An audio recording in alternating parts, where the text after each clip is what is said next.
The Ground Report with Mickie K, Andy Williams, and Lennox Smith.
darkness you shine.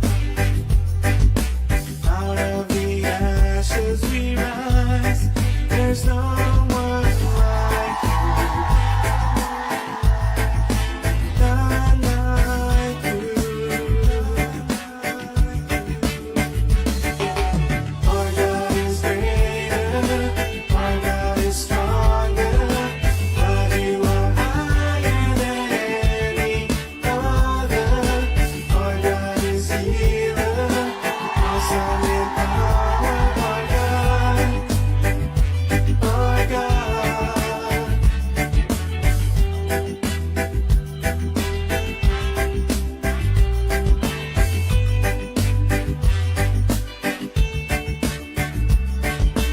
Into the darkness you shine. Out of the ashes we rise. There's no one like you. None like you. Our God is greater. Our God is stronger. God, you are higher than any other. Our God is healer. Awesome in power. Our God. Our God. Our God is greater. Our God is stronger. God, you are higher than any other. Our God is healer. Awesome in power. Our God. Our God.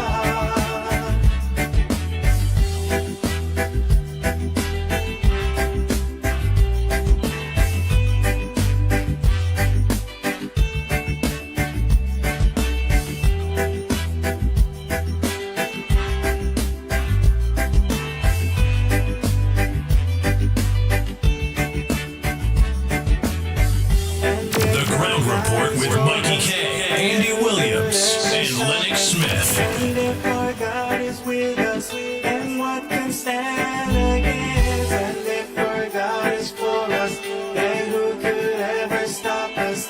And if our God is with us, then what can stand against? Stand against.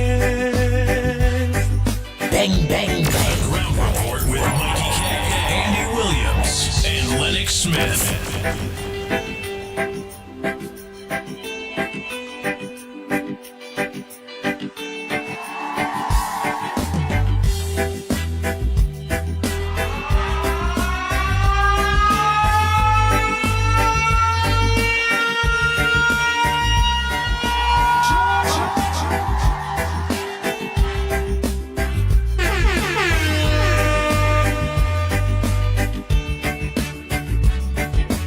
Water you turned into wine. Open the eyes of the blind. There's no one like you. None like you. Into the darkness you shine. Out of the ashes we rise. There's no one like you. None like you. Our God is greater. Our God is stronger. God, you are higher than any other. Our God is healer. Awesome in power. Our God. Our God.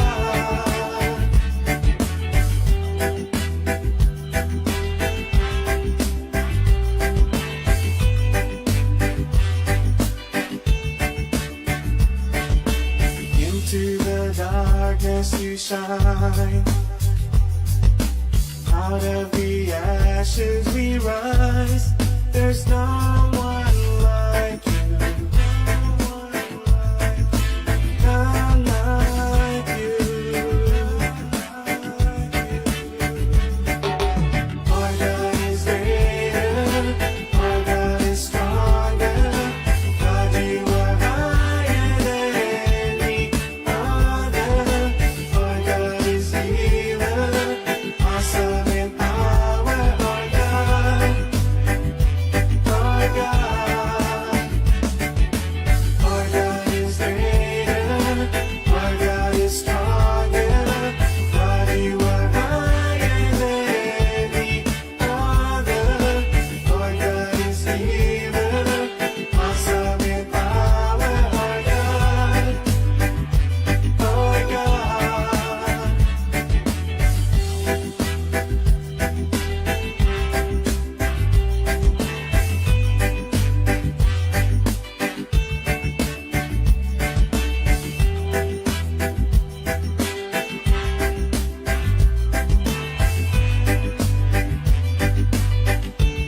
indeed. Ah, yes, indeed. Ah, yes, indeed. Yes, indeed. Ah, yes, indeed. Pleasant good morning to all and sundry, East, West, North, South, Central. Our friend Bago, and wherever you are, streaming on the World Wide Web, pleasant good day to you. This is, yes, the Monday edition of the Ground Report. I want to say upfront and categorically that well, first and foremost, our apology for not being on air in the latter part of last week.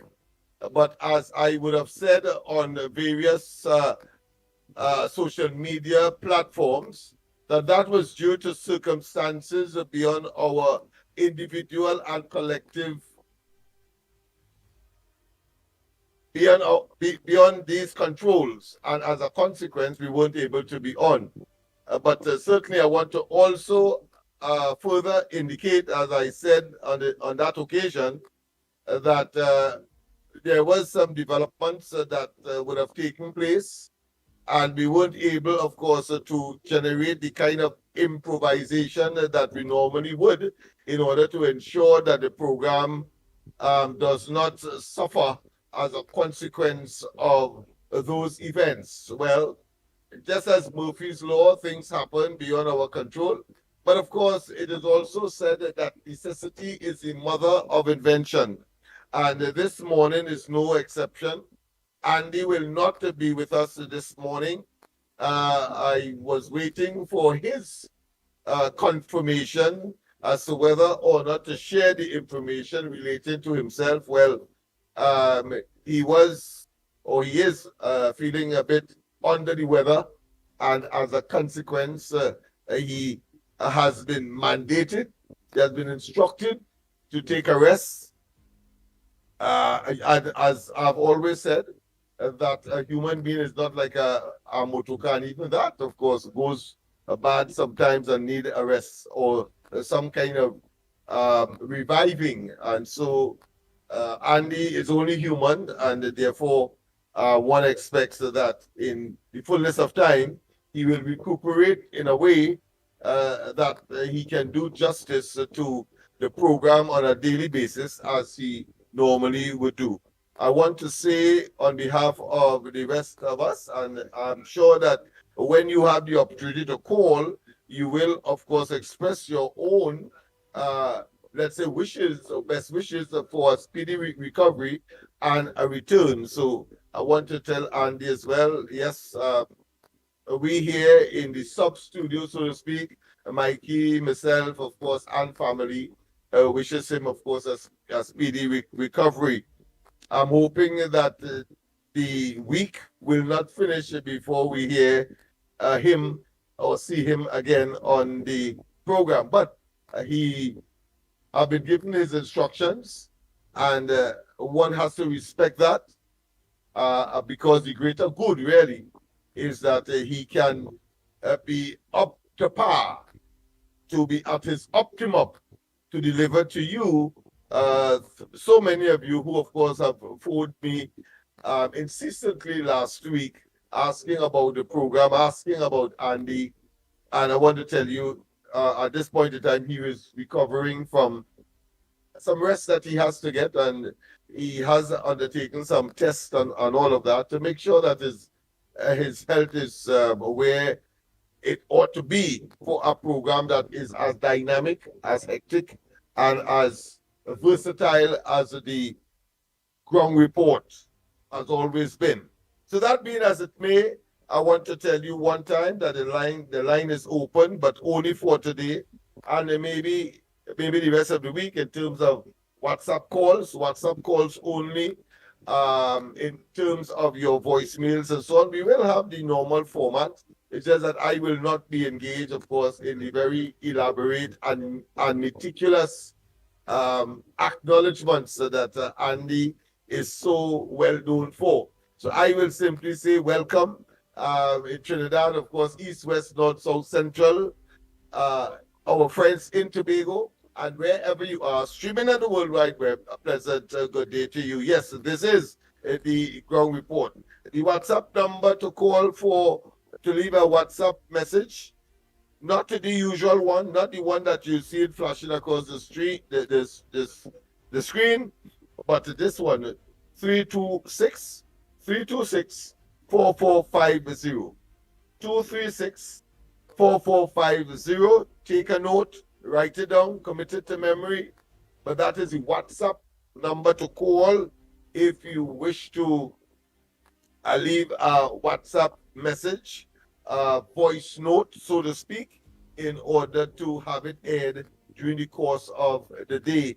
Let me also thank the director of course, the technical director for responding to our call. And as you know, Andy is situated in what we call master control.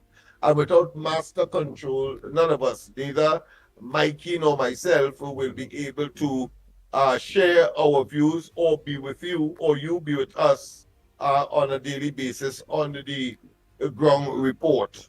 I want to say as well, take the opportunity to thank all those persons who have, of course, made calls and, of course, give a certain amount of acceptance and agreement of the new format of the corridor transformation, which was aired last night as usual, and of course would not have been on air on Friday, but Sunday and Saturday and Sunday, which was last night, and then of course we are back on tonight. So that means with the same format where we have a children's session or children's segment, and then we go into big people, raw and unadulterated material. Let me put it that way.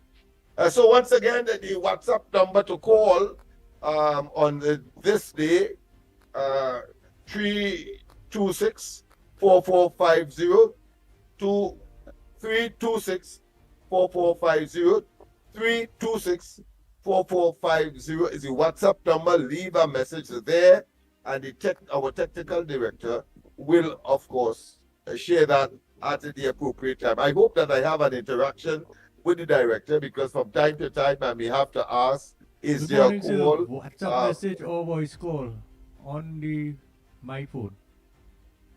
Right, so that is 326 4450, right? On that number, yeah. 326 4450. Right, beautiful. Right, yeah, I want to hear a voice to the mystery man. Let me put it that way. Voice note or call, face. Right? Mr. Smith? Is what? I say voice note or calls. Pardon me? Let me hear? I say voice note or calls on 326 4450. Oh, okay. So you can take a call as well. All right. So people, we have a more what I consider be flexible number this time around. Where this number 326 4450. You can have your normal calls as well on that. Normally we'll have a special that will be reserved for only voice note under normal circumstance. Of course, the other numbers are still active, and I hope that I am correct in that regard. 225-6644, 225-6644, and the other number to get us at is 239-5120, 239-5120. So those are the numbers. They are flashing across. Oh no, I'm not. They're not seeing it on. Yeah, it is. It is there on the corridor, on the ground report.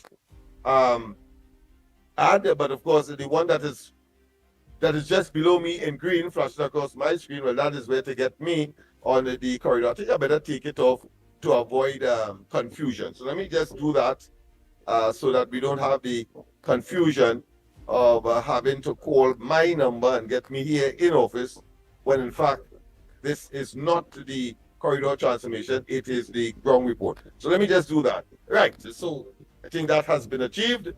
So you will see it coming to you. Right, so we have done that, and it will come to you momentarily.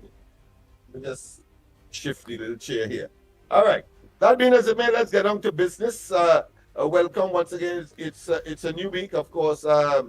Quite a lot of information to assess, quite a number of information to look at, And of course, the most important, I think, on the national scale is the presentation by the Honorable Prime Minister at the United Nations last week, where, of course, she gave not just a scintillating, but a very downright, frank, pragmatic address to the United Nations. So much so that global forum that looks at the achievements of leaders in the diaspora.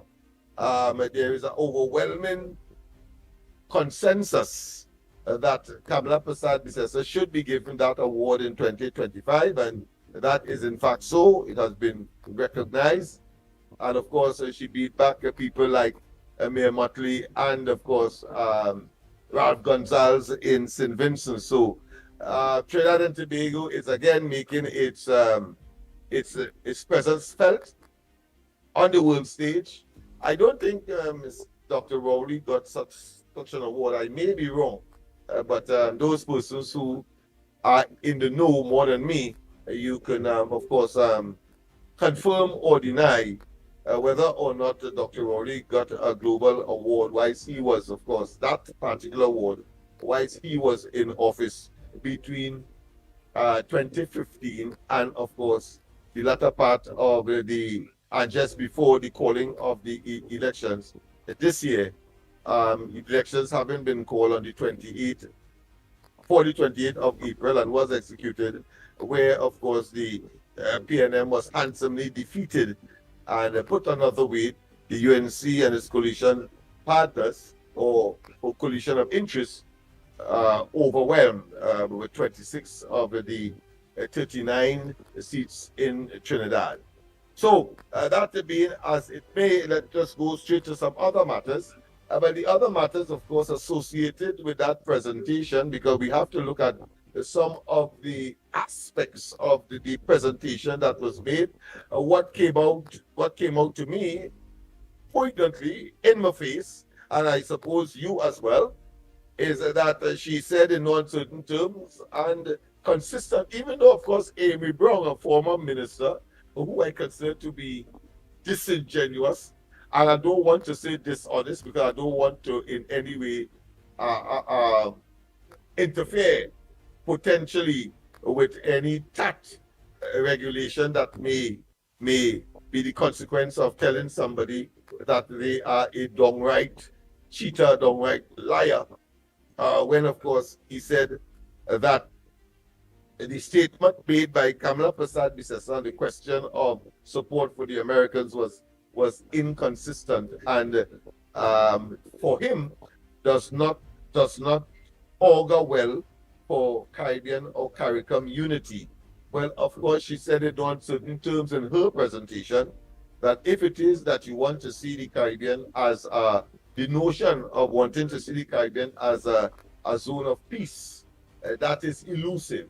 That is a figment of a person's imagination, not wanting to face the realities.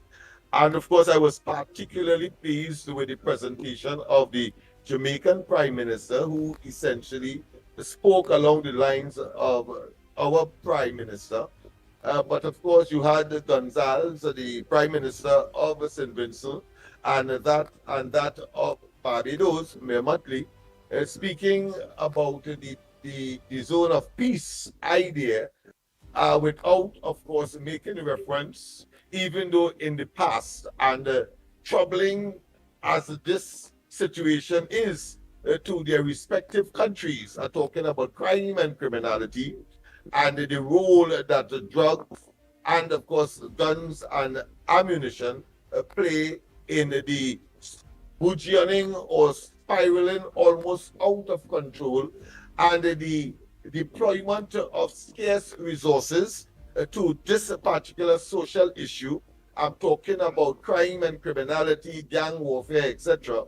And then, of course, as if to make certain that her point will be forcefully accepted by the world body responsible for the Assembly of World Leaders in New York at the United Nations, she then, of course, made reference to Haiti, not in the usual context, which we all know that, of course, it is the poorest country in the Western Hemisphere, but also we know of the historical antecedent that has created that, colonial and otherwise. But the fact is that that place is over, should I say, oversaturated with, of course, gang activities, to the point where they are the ones that are in charge of that society, that country. Much bigger than Trinidad and Tobago, but the gangs and the gang leaders are in charge. And therefore, in making her presentation with respect, of course, and in support of the present American administration and the president are talking about Donald Trump's actions in the Southern Caribbean against the drug cartels, and therefore that in itself suggests that these are gangs that are wreaking havoc in the Caribbean community, small island states such as Trinidad and Tobago, and the very St. Vincent and Barbados and Jamaica. Here it is.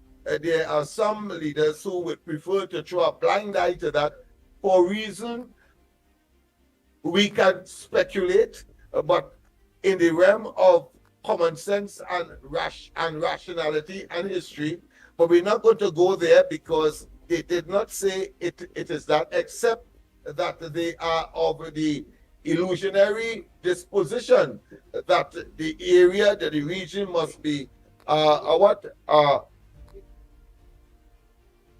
zone of peace, suggesting no war, but and really suggesting as well that the Americans ought not to engage in the way that they have.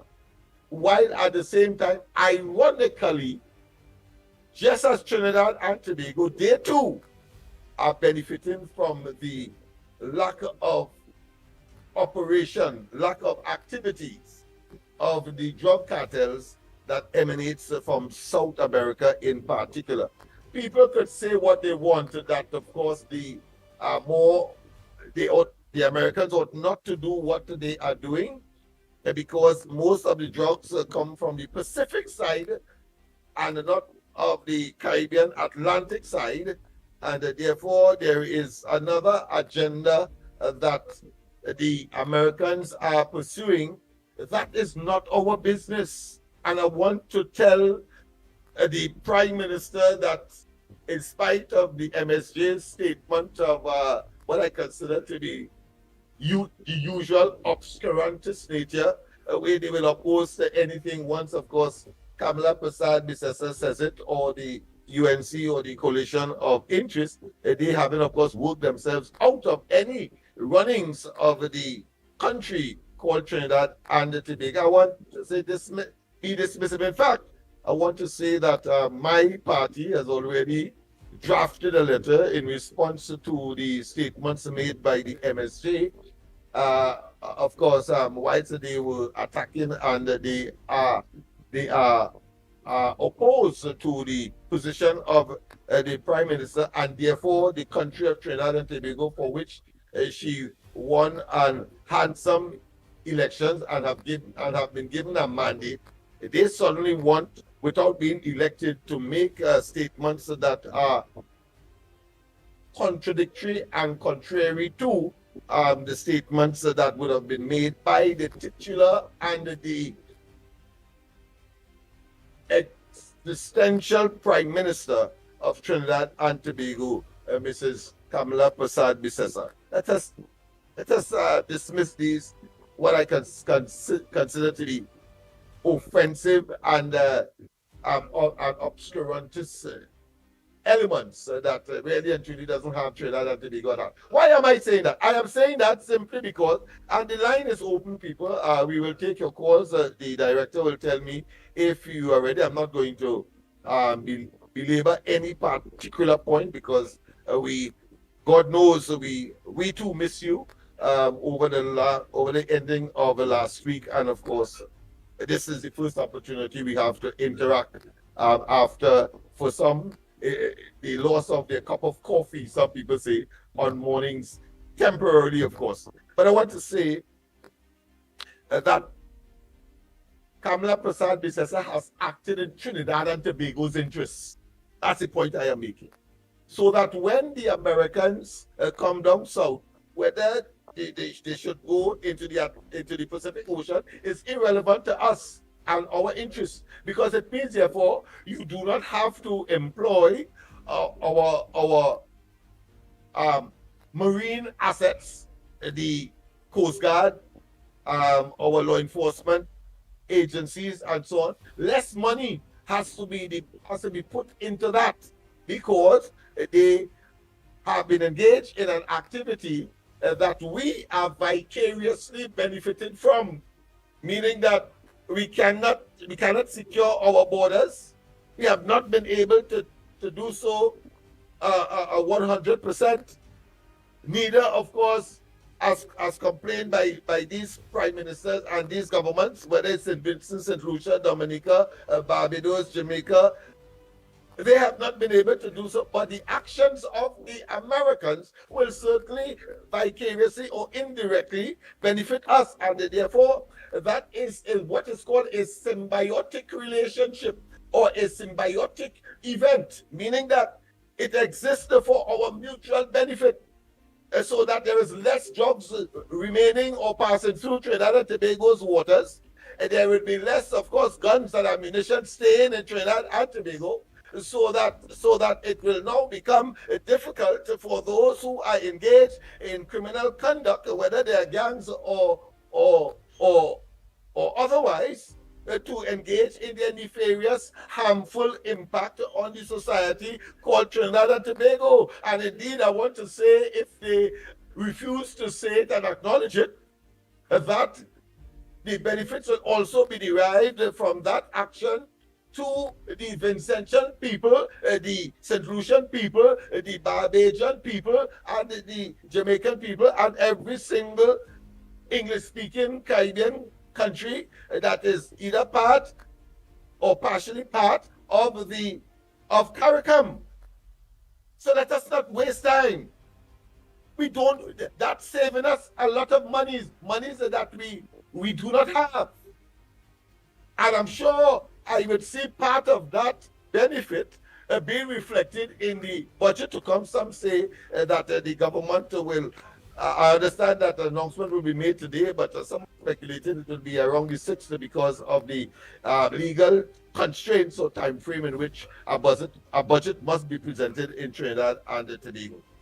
But that being as it may, the fact is that we don't have to. Yes, there are fallout as everything else. Fishermen are reluctant, if you want to call it in some instance. They are hesitant. They have a sense of trepidation, fright, to go out there and ply their trade. But so far, I'm very thankful that has not had any impact. The presence of the Americans and what they have done so far have not impacted, of course, on the price of fish generally in the marketplace, and therefore to the consumers, which of course is a good thing, because of course naturally, as human beings, and having regard to the proximity of the American military assets in the Southern Caribbean, and having regard to the fact that they are prepared, of course, to deploy their weaponry in order to destroy boats that are loaded with contraband, and in this case, of course, that poison that normally would be directed to the United States. And we have had enough information to suggest, and let me say this, it is a frivolous, it is a ignorant, and ignorant here means lack of knowledge. And by people who either would have informed themselves but wanted to mislead, or people who may not be informed and therefore they make statements such as those fishermen who, of course, ply their trade in the pirogues and so on around Trinidad and Tobago will be targeted. No, it doesn't happen like that.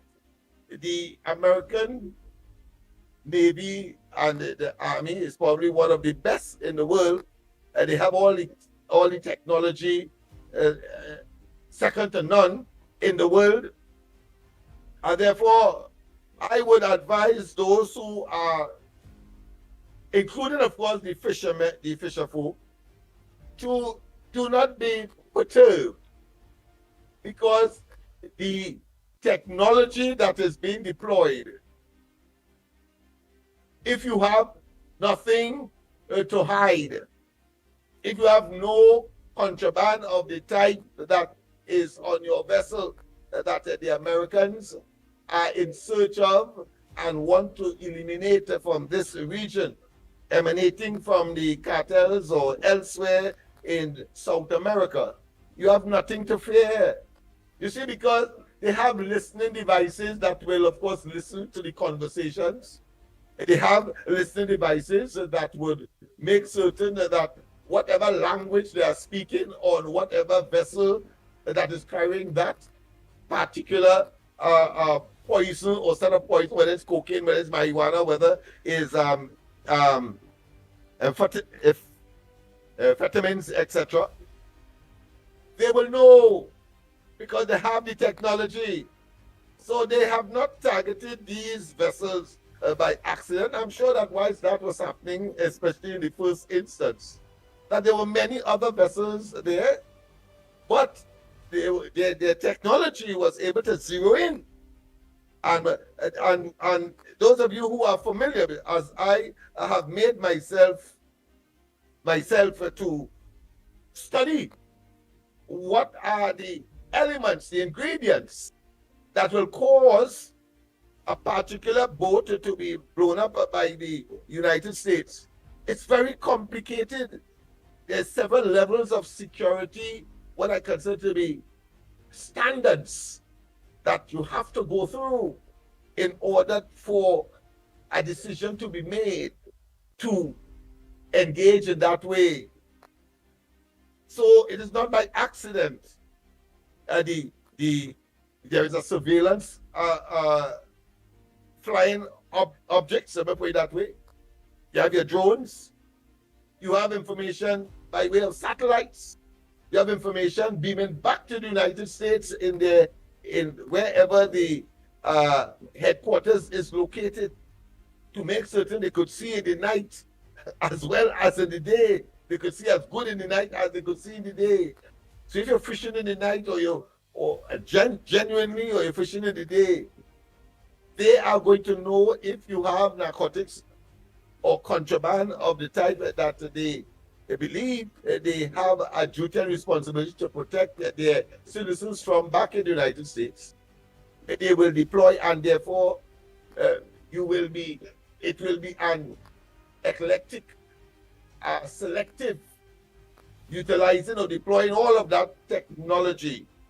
So do not be too perturbed by those whose agenda is one that speaks to a zone of peace, when in fact, as the Prime Minister has said, we are really have been over many decades now, have been battling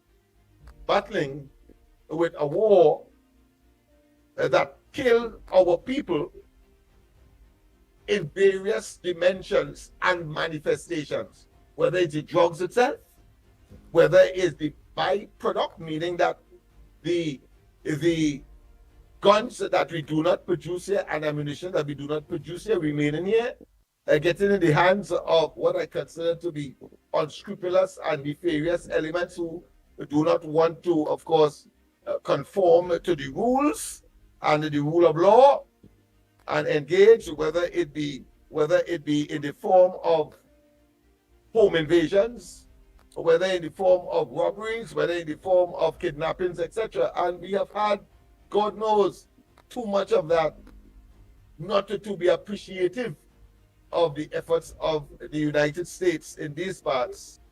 And as I said, vicariously, we are able to benefit from it.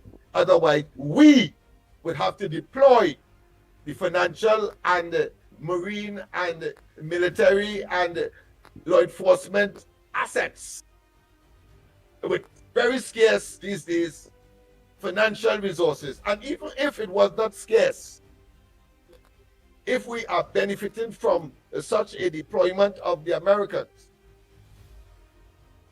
you may want to say, I would go as far as to say, parasitically want to live off the efforts of the United States in these parts in terms of getting rid of that curse that is, of course, the drug cartels and the poison that they produce on its way to the United States ostensibly, but we still benefit, or should I say benefit? No, we still have the repercussions here.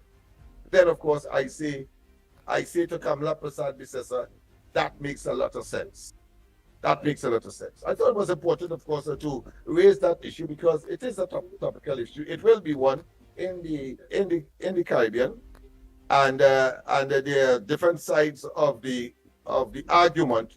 But what you cannot, of course, obfuscate, what you cannot avoid, is the fact that that action indirectly and directly benefits Trinidad and Tobago, having regard to the scourge. Remember, she said in certain terms that over 25 years, the number of persons that would have expired as a consequence of murders in this country equates to about 1% of Trinidad and Tobago's population. She said all of that. Who in the right mind as Trinbagonians would want to, of course, argue with a position where this could be drastically be reduced, the numbers of murders by the actions of Americans? Cannot be said. It has to be someone who is unpatriotic and who doesn't understand what is happening, and therefore acting in the best interest of Trinidad and Tobago is the Prime Minister's number one priority. I heard, of course, the former Prime Minister Rowley talking some what I consider to be some higgledy-piggledy talk, some square peg and round hole talk, some kind of gibberish about the position of the area being a zone of peace and so on. None of them who are arguing in that space, in that area, have attached themselves to the elephant in the discussion or in the dialogue atmosphere as to what is actually happening on the ground in Venezuela, and the consequence of which has repercussions not just for the immediate neighbors of the Venezuelans, whether it be Guyana, or whether it be Colombia, whether it be Brazil, whether it be Argentina, whether it be Chile, whether it be Peru, whether it be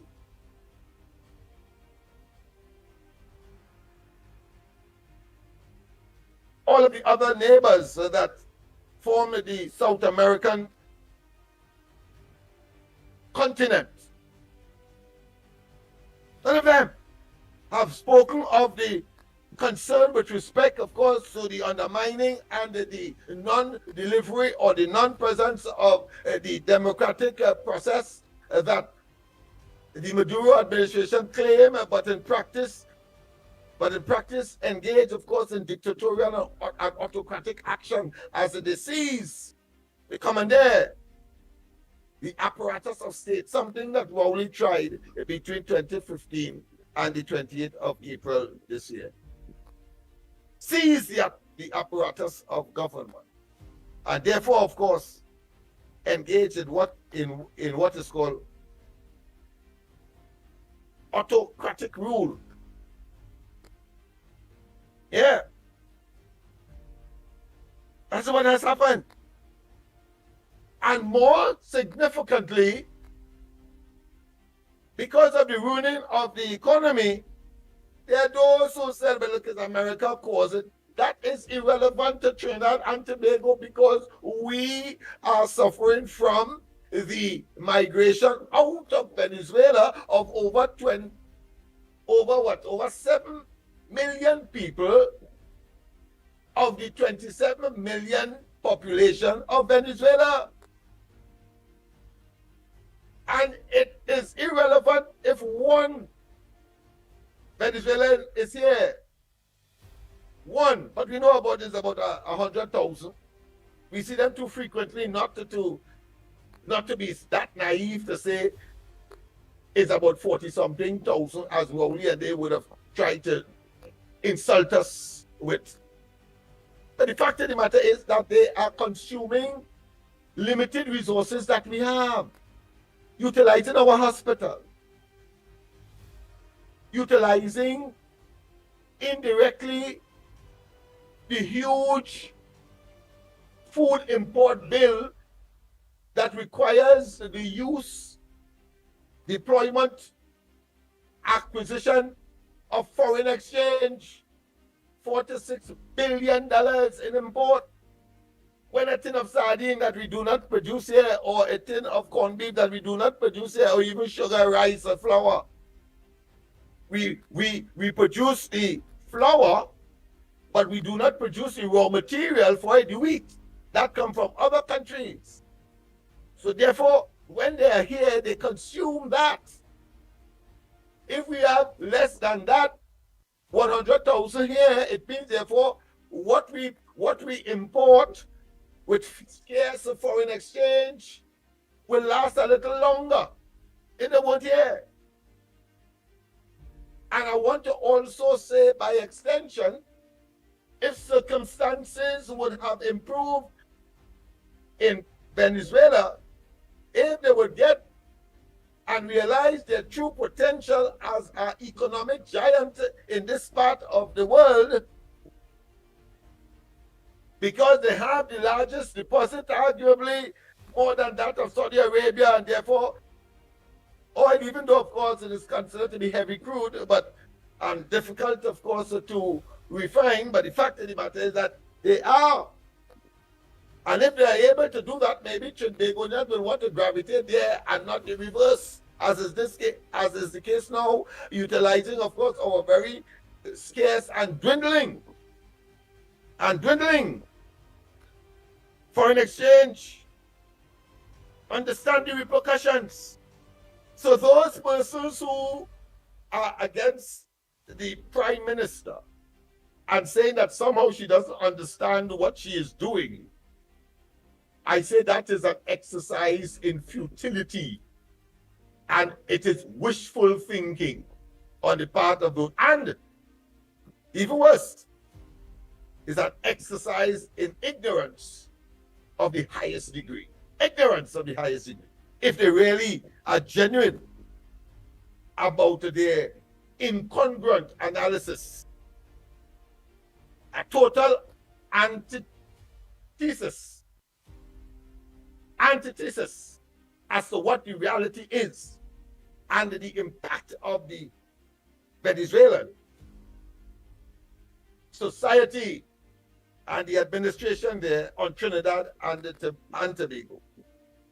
And therefore, she must be given kudos, and that global organization, I wanted to put it next to my picture here to let people appreciate what we are talking about. But they see what the average Trinbagonian would have seen. They understand that Trinidad and Tobago's best interest was being sought by the Prime Minister of Trinidad and Tobago current, and one can, of course, make the comparison with that of her immediate predecessors. I say her immediate predecessors. I'm talking about Rowley, and I'm talking about ephemeral or temporary as it was. I'm talking about Sturgeon. And I don't have to argue that, generally speaking, They acted out of the interests of Trinidad and Tobago, outside the interests of Trinidad and Tobago. Even at the risk, if they had to, like Kamala Prasad Bisesa has done, of offending or taking a different view from that of some of their CARICOM partners. I want to tell you this, however. I want to tell you this. All the talk they're talking. Guyana has not taken that position. In fact, it is clear by their conduct. They are thanking Trinidad and Tobago for the stance that we would have taken. Again, that in itself is benefit to Trinidad and Tobago. Guyana is the fastest in the world. I'm talking about it. Fastest advancing, developing economy. 7 and 8% growth. We can hardly reach 1%.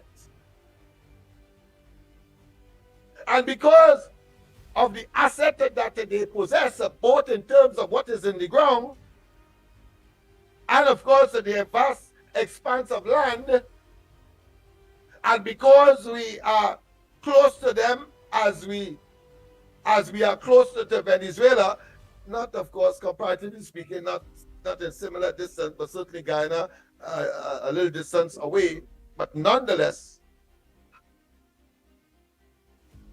because of their advancing economy with a rapidity precedented just about a decade or two ago,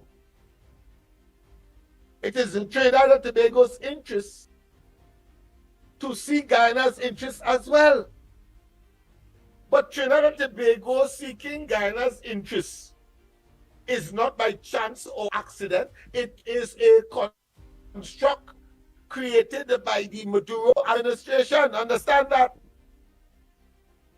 And the rest of the CARICOM, who are talking about a zone of peace, notice that they are definitely silent with respect to statement made about Guyana and its a predicament with Venezuela. Notice that.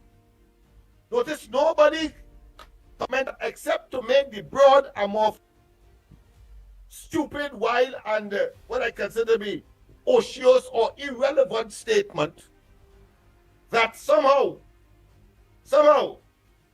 Trinidad and Tobago is breaching the concept of making the region a zone of peace. That's all they're saying. But notice Trinidad and Tobago also made a very categorical statement when the Prime Minister right here in Trinidad, not at the UN demonstrates a consistency. She said it here and she went up to the UN and said the same thing. Amy Brown is saying that it is inconsistent. I don't know where they went to school, but that's a different story. But the fact of the matter is that here it is when all efforts were being made to settle the matter of the Essequibo region, 2/3 of Guyana, with that of Venezuela, International Court, the Argyle Declaration in St. Vincent, all of that. The Venezuelan administration, its military assets, were making bellicose and threatening language to the Guyanese. Yes, in spite of those interventions. And you're telling me that the rest of CARICOM don't know that?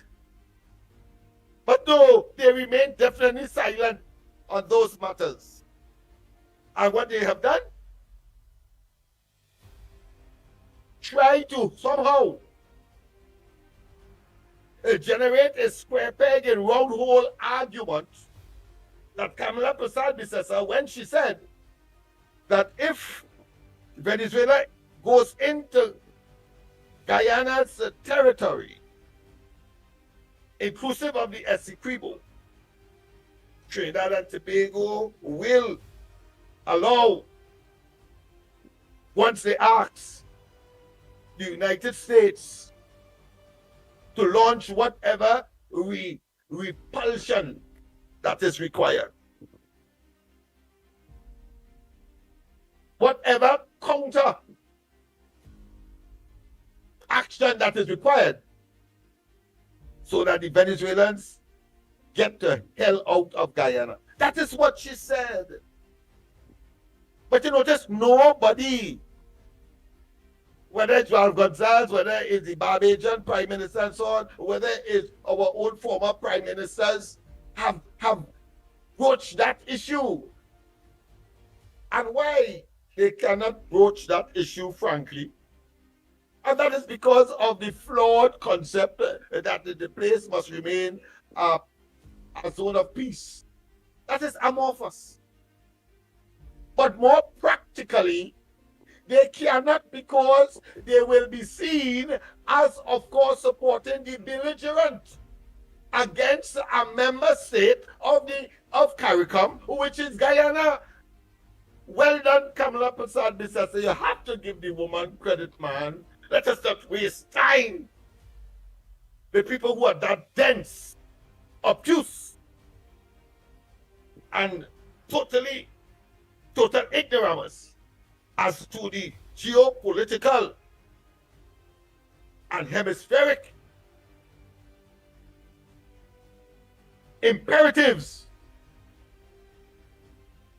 She has put the CARICOM in a place where they simply have to remain dormant, silent, and look stupid by that one statement.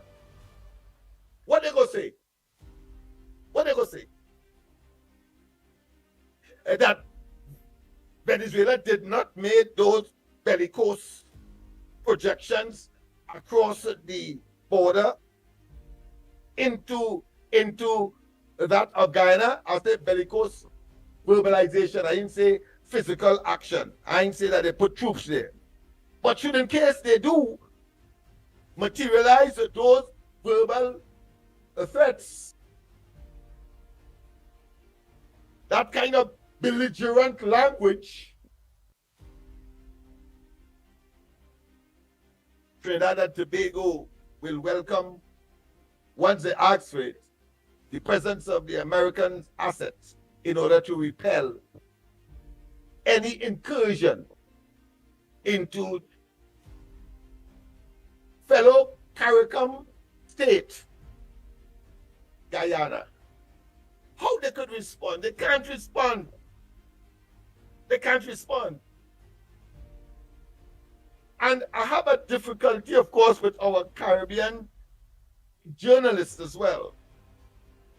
You see, why is it they would project the zone of peace, what I consider to be amorphous, illusion?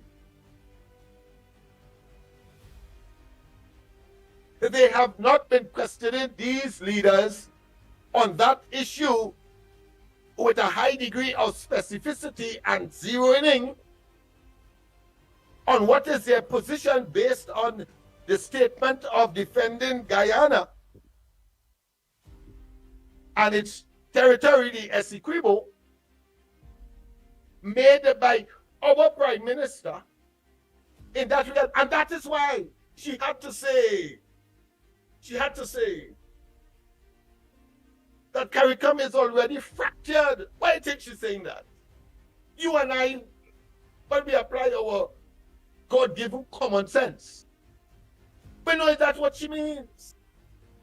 Because they have not been able to respond to that specific statement, which, on the one hand, suggests that Venezuela is prepared, or by their conduct and their utterances, are prepared to breach the concept of a zone of peace, having regard to all of the antecedents, including, of course, engaging in the international court and in the Argyle arrangement in St. Vincent.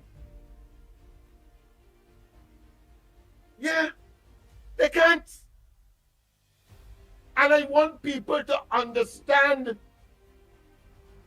and those are some of the variables and factors and elements you must now look for while they try to condemn unmeritoriously and without justification the Prime Minister of Trinidad and Tobago on these matters. They cannot. And that is why I said that I cannot overemphasize what I consider probably the complicity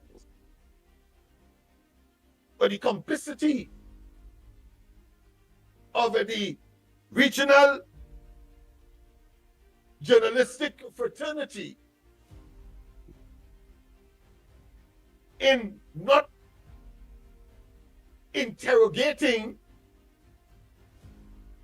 regional leaders who seem to believe that somehow the statements coming out of Port of Spain and that therefore the leadership of Trinidad and Tobago and therefore the government,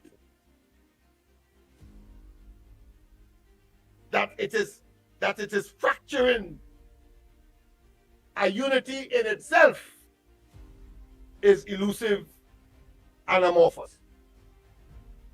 Elusive and amorphous. Let us not waste time. I trust that kind of analysis will benefit, of course, all and such. I would love to hear your own responses. I have not gotten a call from the director as yet in terms of calls. Remember the numbers to call. Right now, you can get me at. I know that some of you are maybe preparing your voice notes, but don't forget the voice note. Voice note will be noted on the following number. A new number only for the little period that Andy is not here. And don't forget, of course, Andy is a bit under the weather and he's recuperating. And therefore, yours truly, as typical Boy Scouts, so we are here for any weather, every weather, on all occasions. So we are going to, of course, have a program irregardless. The number to call, of course, to give your voice notes are 326, let me repeat, 236-4450, 236-4450.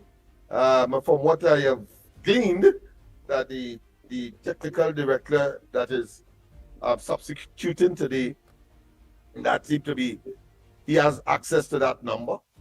So once again, 326-4450, 326-4450, that's the number to call, and you can call on it as well.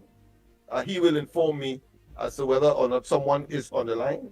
And then, of course, you have the regular numbers for the regular people who have committed this to memory. 225-6644. You have a caller on the line, please? Oh, we have a caller? Thank you very much. Go ahead, caller.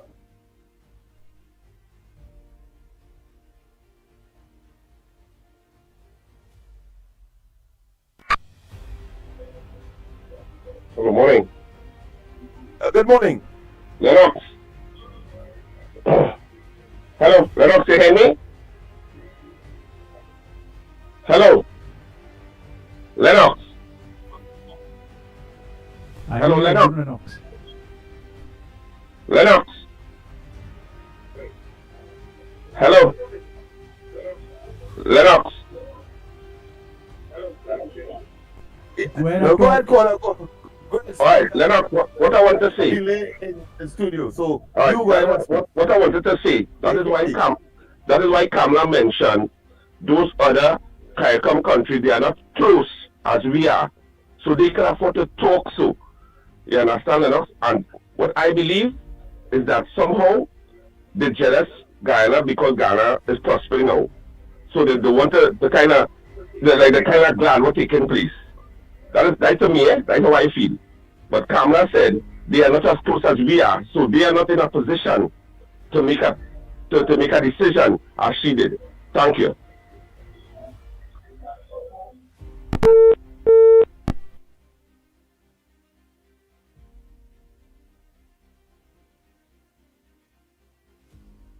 Okay, Lennox, you could go ahead.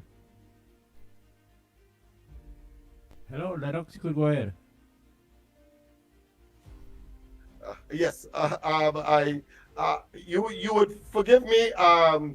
The system we have, I have an additional system that generates a delay, so that if he is saying Lennox a day, etc., I may not hear him until a few seconds after. So what I would prefer that if you're making your contribution, make your calls, make your contribution, and go straight into it. Don't try not to engage me. I will hear a little while after, and I'll be able, of course, to make some kind of appropriate response. So listening to you as on another system that would generate the delay. I had to come up with that because I wasn't hearing directly from the system we have grown accustomed to directly, even when I have on the headphone. All right. So I just want to make that clear so that you go ahead and speak and make your point, and then I will, of course, engage. Is there another call? No, you go ahead. Okay. Yes, indeed. I heard a little bit of what he would have said, so I don't want to hazard any guess, and I don't want to in any way be caught off guard, so to speak, as to misrepresent what he would have said. But let's go to some other issues that are making the news. Of course, Kerr resigns over a handling of a mother's death. Well, of course, as you know, there is this police officer who is totally disgruntled about the way that the police, his colleagues, handled a suicide situation that they have concluded. Of course, he went to the Cedros police station where he was assigned and delivered his badge and said that his resignation letter will be coming in short order. Of course, and criticizing his colleague because he believes sincerely that was not a suicide. He knows his mother more than and better than anybody else, and she would not have taken her life in the way that it was alleged to be done by, of course, objective observation, which, of course, police inquiry is all about. So I understand that there is, of course, a rethinking of the position as far as the police and that investigation is concerned, and they seem to be reopening that file in order to see whether or not what he would have indicated, if there was any veracity or any truth in it by virtue of the investigation. All right, the local government chairman denies receiving property tax funds. We got nothing. I seem to recall that Siwat Singh, the current Minister of Planning and a Minister in the Ministry of Finance. Okay, go ahead, caller on the line. Oh, we have a caller? Go ahead, caller. Yeah, good morning, Lennox. Good morning. I'm the director there. Good morning, go ahead. Yeah, and Andy, I hope you feel better. Lennox, I was so very proud when I saw my Prime Minister at the United Nations meeting there on whatever day it was, you understand? She stood up there like a real Prime Minister, a real professional, a woman that is capable of running a country, you understand? And I was so fed up at these CARICOM people that, you know, they remind me in the days when they used to call all the way down here small islanders, you understand? As if we are people from the small island with no sense, with no intelligence, with no knowledge of what's going on the world over, you understand? They sounded very, very, very backward, you understand? We are small, but we are up to date with everything that is taking place the world over, you understand? And this zone of peace and area of peace and peace thing that them going up the United Nations Assembly I'm talking about. They have to understand, yes, we are the CARICOM, but everybody's in their own area, right? They can talk for Dominica, they can talk for Barbados, they can talk for St. Vincent, you understand? Kamala Prasad, the Prime Minister of Trinidad and Tobago, she is talking on behalf of Trinidad and Tobago and the people of Trinidad and Tobago, you understand? And as she told them, here ain't no zone of peace when in 2024, 630 something people were murdered. And when you add to that, the rest that was murdered for the past 9.5 to 10 years, it run into thousands of people that lost their lives. Is that a zone of peace? Is that a zone of peace? All who listen and talking stubbornness, them still alive to talk dotishness. Their families still alive to talk stubbornness. So they don't care. You understand? Now we get a prime minister with belly, with guts, with intelligence, with what it takes to fix it. You understand? She's not a shooing, beating around the bush prime minister. She calls a spade, straight and direct. And that is what a lot of them don't want. This is no time for games. We had enough time for games. It is serious business. We have a country here, or I don't know whatever you want to call it, that has to be fixed. You understand? And the way it can be fixed is not by sitting down and beating around bush, it's like by being straightforward, right? And now the opportunities has arrived that we are going to get, sort of get things, deal with the gangs and deal with whatever to try to fix this place. We are not going to sit down like these CARICOM people and pretend. So, once again, well done, well said, Madam Prime Minister. You keep up the good work. And all who want to criticize and condemn and find fault, that is their business, you understand? Too much talk. Now it's time for action, and with the help of God, things will be fixed. Well done. You made us here, at least the sensible, intelligent, ambitious people in Trinidad, you made us proud. The haters, they will continue to be haters, you understand? But we want this place fixed, and we know we cannot do it alone. So whoever will help us to make this country the country that we want it to be, we thank them, and Madam Prime Minister, you keep on being strong. You keep on talking and saying what is right and what is truth. Blessings, guys and Lennox. You keep up the program, and we get well soon. And to all the beautiful people on the ground with us, have a blessed day. Bye.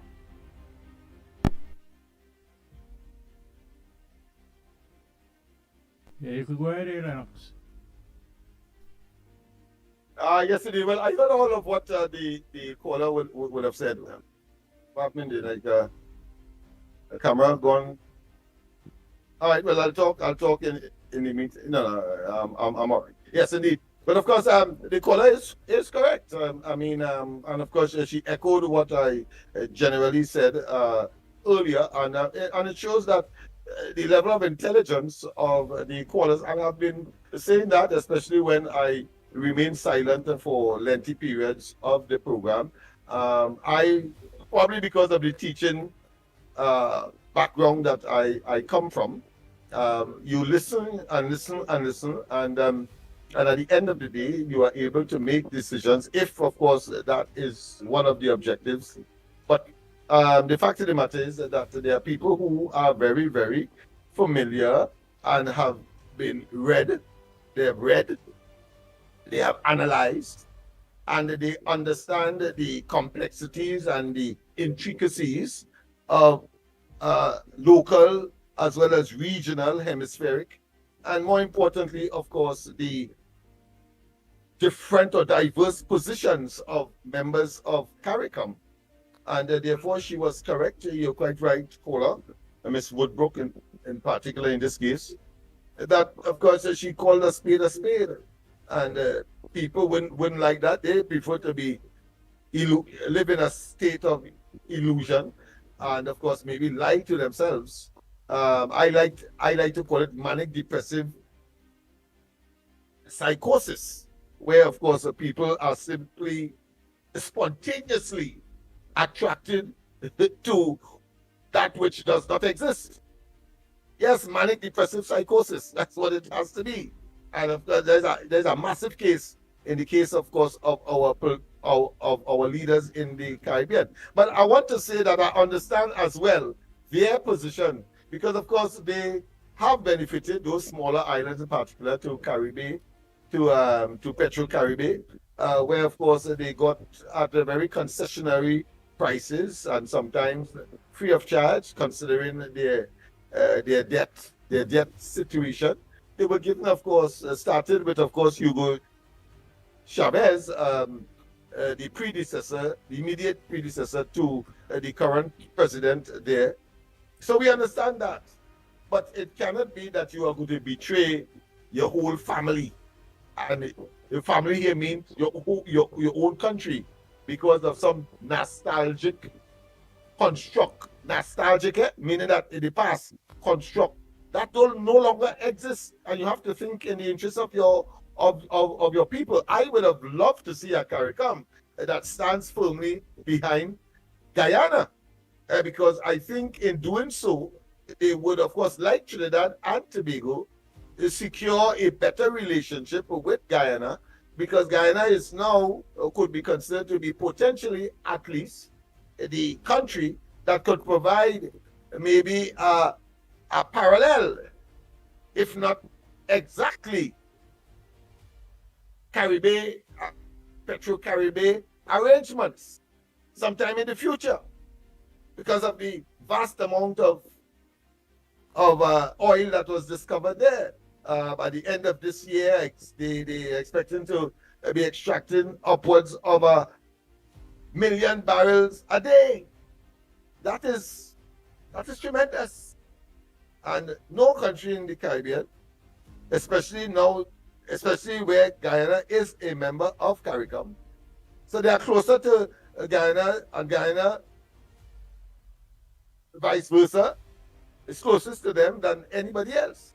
Why would you remain silent? And why would you criticize the present Prime Minister for seeking Trinidad and Tobago's interest in that very same regard? Is it that they want Trinidad and Tobago to speak for them?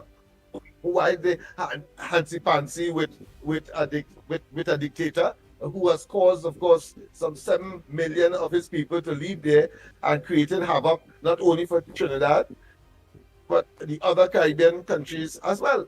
But that being as it may, local government chairman denies receiving property tax funds. We got nothing. But of course, Sir Singh, the Minister of Planning and Minister in the Ministry of Finance, did make reference to that, I think, in a question time situation or scenario. But I cannot, I may have to abreast myself, but I cannot recall that him saying directly that these corporations received the monies that were collected. I know that he said that the monies were collected from property tax, the short-lived period that it had so to do, right, with the present arrangement. They didn't have, of course, the Trinidad and Tobago Revenue Authority. The same Inland Revenue, the Board of Inland Revenue employees, is they who collected it in the various offices across the country, right? What he did, I know that he did say that from which regions, because of course, if you're paying property tax, it's clear that for administrative purposes, you will have to say where you are located, and therefore, in that regard, it will be easy to extrapolate in what regional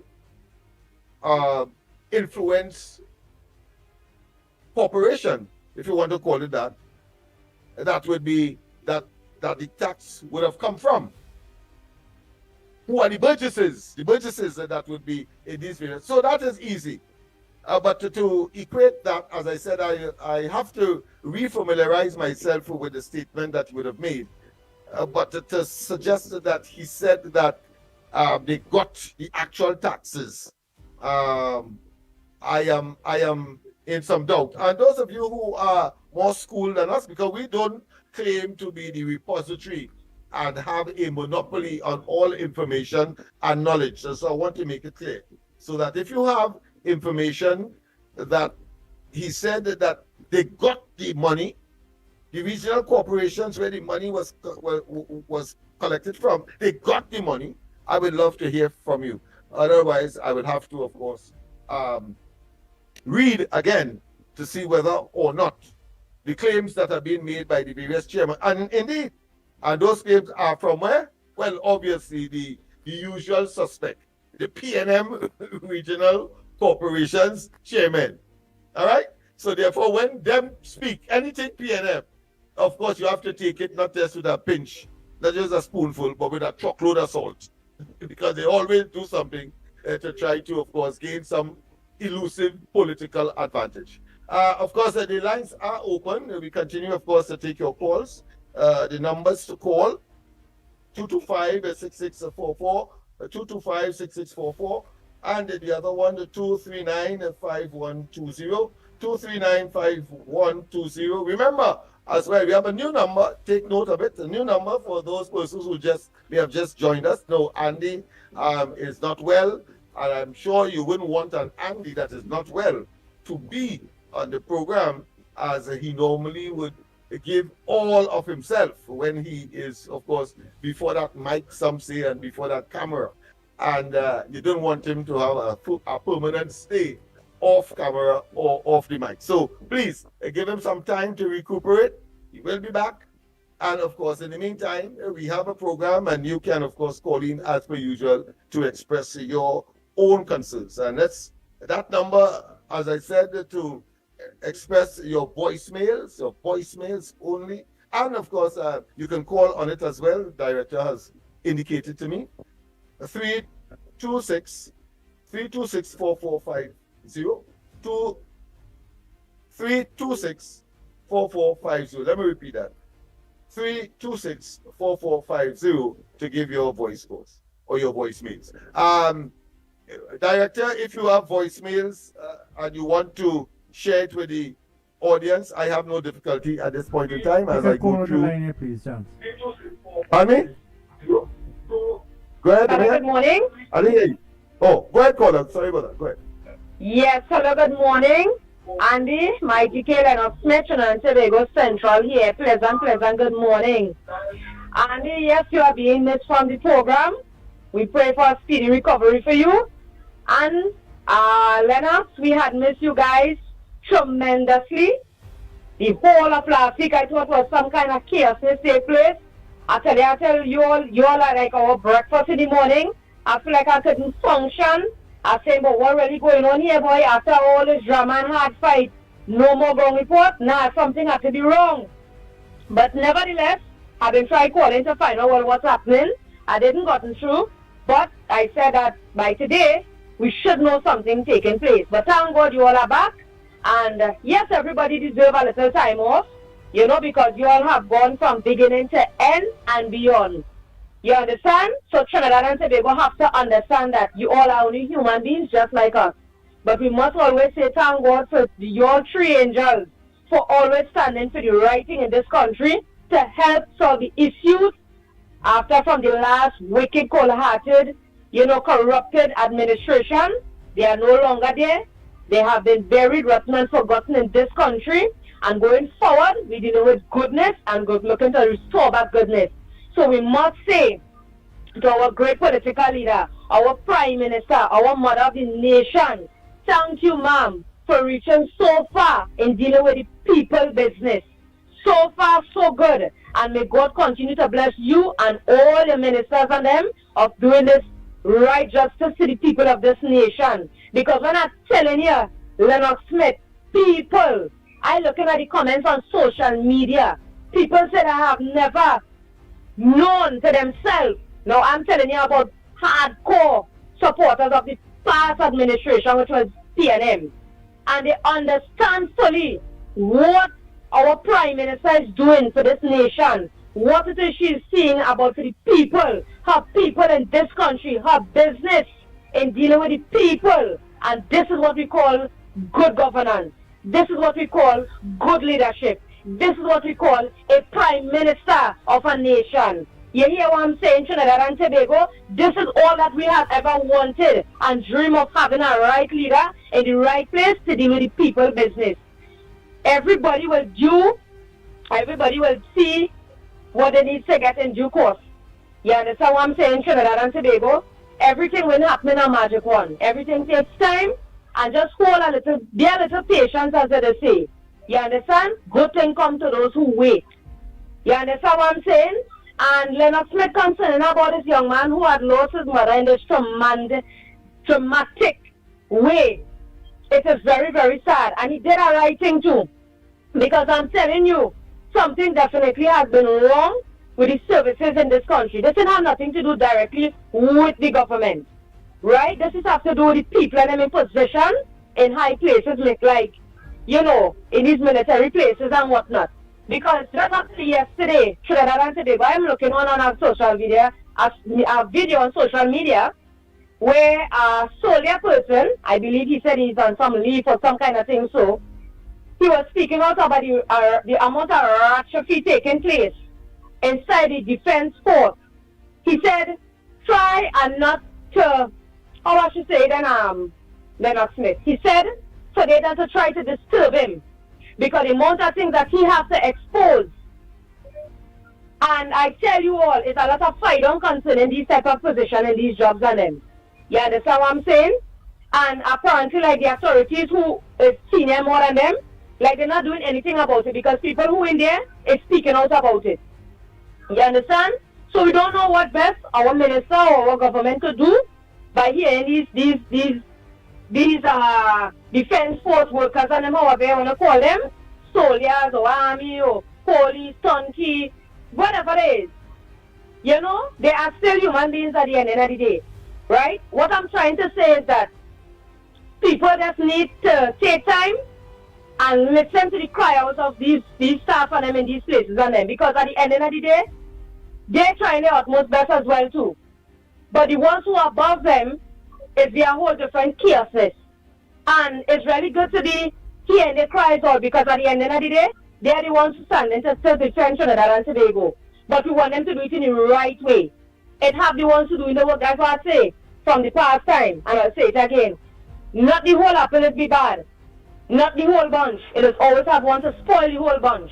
And if it's a pinpoint and deal with the issues inside the dance, then therefore we should be in a better place. You understand? So this is my little front when I issue Trinidad and Tobago concerning about the young man Lennox Smith. I felt sorry, condolences to him. My heart goes out to him. And I wish that he can get some sort of speedy recovery and comfort to his situation. Because, I mean to say, that's his mom. And if he knows himself and he knows his mom more than anybody else, why anybody should judge him and say, well, yes, his mother was so, and X, Y, Z. That is wrong. Right? All he's crying out for is for the raw truth. And Trinidad and Tobago, we should give him that support, because it's very heartbreaking to know, you know, you lost a parent in a gruesome way like that. It is very, very heartbreaking. And we need to be, as you say, look out for one another. Because at the end of the day, you see something, say something. That woman could never climb that height of that tree. Common sense made before book. Right? Whoever did that person wrong, trust me, only they will come. And that goes out to everybody who has facing lost a family member in whatever way. It is very, very sad. Just remember, when you do somebody something, it is going to come back 10 times worse than what you did to that person. Pray for forgiveness and beg and plead and ask God to forgive you. Because let me tell you, every wrongdoing is being written down by the real judge and jury. So just remember that. You understand what I'm saying? He's hurting and he's hurting very bad. And he's in a lot of pain as well too. You can see God is speaking, Lennox Smith. At the end of the day, people have to learn to understand each other in this country. And once we can understand one another, we could be a better country. As soon as you think about it. That is the reason why on the 20th of April going of this year, our right-thinking citizens in this country did the right thing and get rid of the corrupted, dirty-minded, past wicked administration. You understand? So thank God, Trinidad and Tobago think going to restore back soon as possible. Lennox Smith, I don't know if you can talk to the Minister of Health to ask them if they can look in to the Shoguana's health facility, which is, we need to get a permanent space for Shoguana's health facility. Reason being to that, Trinidad and Tobago, when you go to the Shoguana's health facility, you have to be looking for parking on the road. And that is wrong. Down to the staff and them don't even have places to park the vehicle when they come to work. So we asking, please, whenever that could, it was on the main road side, now it's into the back of the Shagwanas road, which is like on Ramsaran Street. Whoever knows where it is, they will understand what I'm speaking about. There are no parking facility at all, not even for staff or family, for patients that come into the health facility. It is rather bad, right? And the areas are very small. So we just pleading to our great political leader, our Prime Minister. We're not rushing anything, but this is one of our requests from the Central Zone, which is from Shagwanas. Right? As you say, so far so good. And to whoever feel it to rush this government, back down and think again. Because it was never like from before and it's not going to be so again this time. You hear what the woman and lay her cards and say? What was in the past was in the past. Now it's present. So we're dealing with the present situation. And she ain't going to take no push around. She ain't going to take no bubbly thing from nobody. Where they feel like a girl come and let's push you around and tell she to do this and do that. It ain't going to work. So they think about what they're doing. Because this is not from the last administration. You understand? So, Andy, as we say, we pray for speedy recovery for you. And Trinidad and Tobago is missing it because at the end of the day, you know there's the thing going. And Lennox Smith, we know you have it pumping too because you're the man at the backup man. And the man with the big word. You understand? You just break it down and let we understand from beginning to end. So thanks to you all. And Mickie Kerr, wherever you are, you know, God's blessings and guidance with you all. So this is my little small something here, Trinidad and Tobago. You don't know, with one people, one nation, one love, unity is the code. And at the end of the day, ground report is with breakfast in the morning. Locked on and listening. And it's that. Yeah, could go ahead now there, Lennox. Yes, indeed, of course. And that was a very dynamic and a very expansive but very realistic presentation by the last caller. I want to thank you, of course, for all of the commendations, inclusive of the commendations that you would have made. About, of course, the elements, or should I say, the presenters of the ground report. But of course, I would expect that the Shagwanas Borough Council will also be taking note as to what is transpiring on the ground as far as that health facility is concerned, and the parking inconvenience. I don't know, because I know that in the Port of Spain experience, for example, no parking is made available, but people have to, of course, do their chores. Sometimes appear to be deliberate, so that the wreckers can, of course, get a harvest. I trust that is not the case in this case, and is the lack of parking accommodation. I suspect that on the compound itself may not be fully utilized in that regard, or there may be some prohibiting of parking, and maybe that might have created a situation where there's an overlap. And if you have sick people coming to the facility, walking a distance from where you have to park, especially if they are driving themselves, may be a bit challenging. That's all I'm saying. I don't have all the facts, but we trust our, what I consider to be external correspondence, such as the last caller.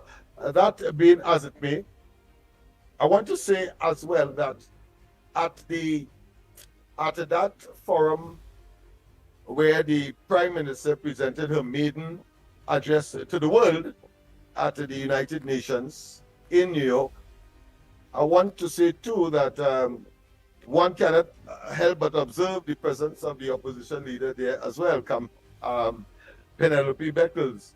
And a person like myself, who maybe over the years has become a unique observer of the characteristics and the personalities that would have either graced or disgraced, depending on your perspective, public office at the highest level. I'm talking about the political level. I see a similar pattern in previous leaders that this particular opposition leader is pursuing. We had the situation where on an uninvited I'm not saying that she was not invited to the United Nations where she was, because I, for example, would get an invitation to the Inter-American Development Bank pre, of course, meeting where, of course, NGOs and other stakeholders will be invited to discuss matters that will feed into the substantive discussion in the substantive meeting of the heads of the various regions relating to that bank. So I am very familiar with how these meetings are structured. They normally will have a pre-forum where, of course, other non-heads of state, etc., are able to participate. So I understand that. But the point I am making here is that we have seen a pattern of conduct of the opposition. When the PNM is in opposition, they literally, of course, impose themselves. I'm talking generally here, that I don't know the details, as I said, and I'm not going to say that she was there she was there uninvited or for a reason that she ought to be there. But the point I am making is that the conduct is a similar conduct and pattern to what we saw of PNM leaders in the past when they impose themselves in meetings or in celebrations or in fora where they weren't invited, but claim that they are citizens of Trinidad and Tobago and therefore just show up without an invitation, which of course in more circumstance than less or none, you normally will get an invitation. I recall very distinctly when Manning, of course, went into Diwali Naga exercise without being invited. I remember that as well. Manning would have gone to a radio station. Somebody was commenting about some conduct of him, and he went, of course, there as Prime Minister, in fact, and on that particular occasion, not as opposition, and of course gave a tongue lashing to such a person. I remember as well that a police officer who, of course, under the notion that he is doing his duty,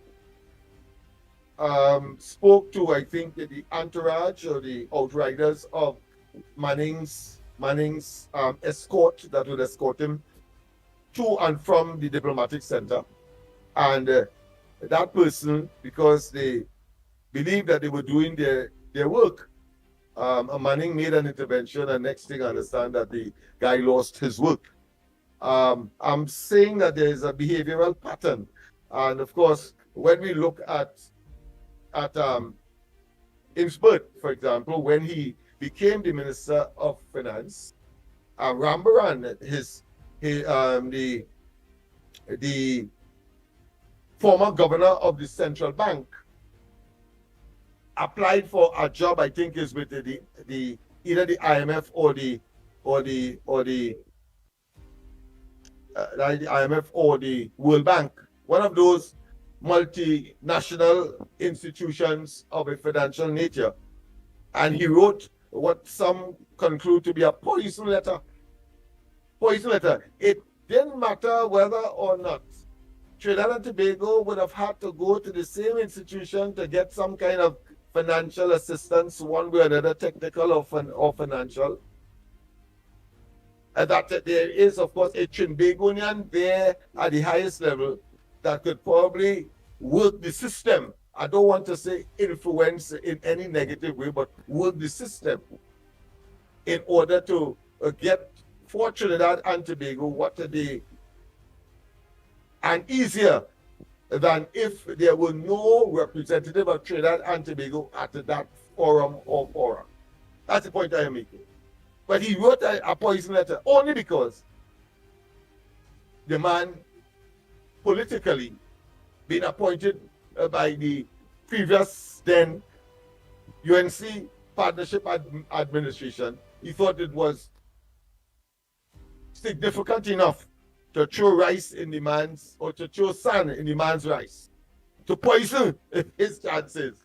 And of course, we saw at the end of it all what transpired. He took the government to court for, as indeed I see that the present governor of this, the present recent governor of the central bank, Kerr, is now, of course, making arrangements to take the present government to court for breach of contract, among other things. And amazingly, among the relief he is seeking in the High Court, if it reaches there, is reinstatement. A reinstatement, I mean, come on, I mean, that and a pink donkey you'll never see, but he puts that in there, suggesting to me that, I mean, the man seems to be paranoid with the position of governor of the central bank, because, I mean, I don't see how he expects to go back there and the court making a decision to force the present government to replace Larry Hawaii, who has replaced him, Kerr, an appointee from the PNM government, to go back there, utilizing, of course, the processes of justice and the mechanisms that are used by the courts in order to come to a decision, one of which Kerr is hoping that the court will say, reinstate him. I could understand if they say a breach of contract, because he had a little way to go based on what he says transpired. Of course, there's two sides of a story, so the courts will hear the other side, the government side. But the point I am making is that then Kerr went to the not Kerr, but Rambaran went to the court on the basis of breach of contract, and he was compensated. He was awarded damages, it is called, of over $5 million for breach of contract, essentially. Why am I saying all of that? And why am I making a case for a pattern of behavior, a modus operandi? You see, Penny went up to the United Nations as well. And of course, taking selfie with, of course, the Prime Minister of Barbados and that of St. Vincent. And of course, you know, that is designed for domestic consumption, domestic political influential consumption.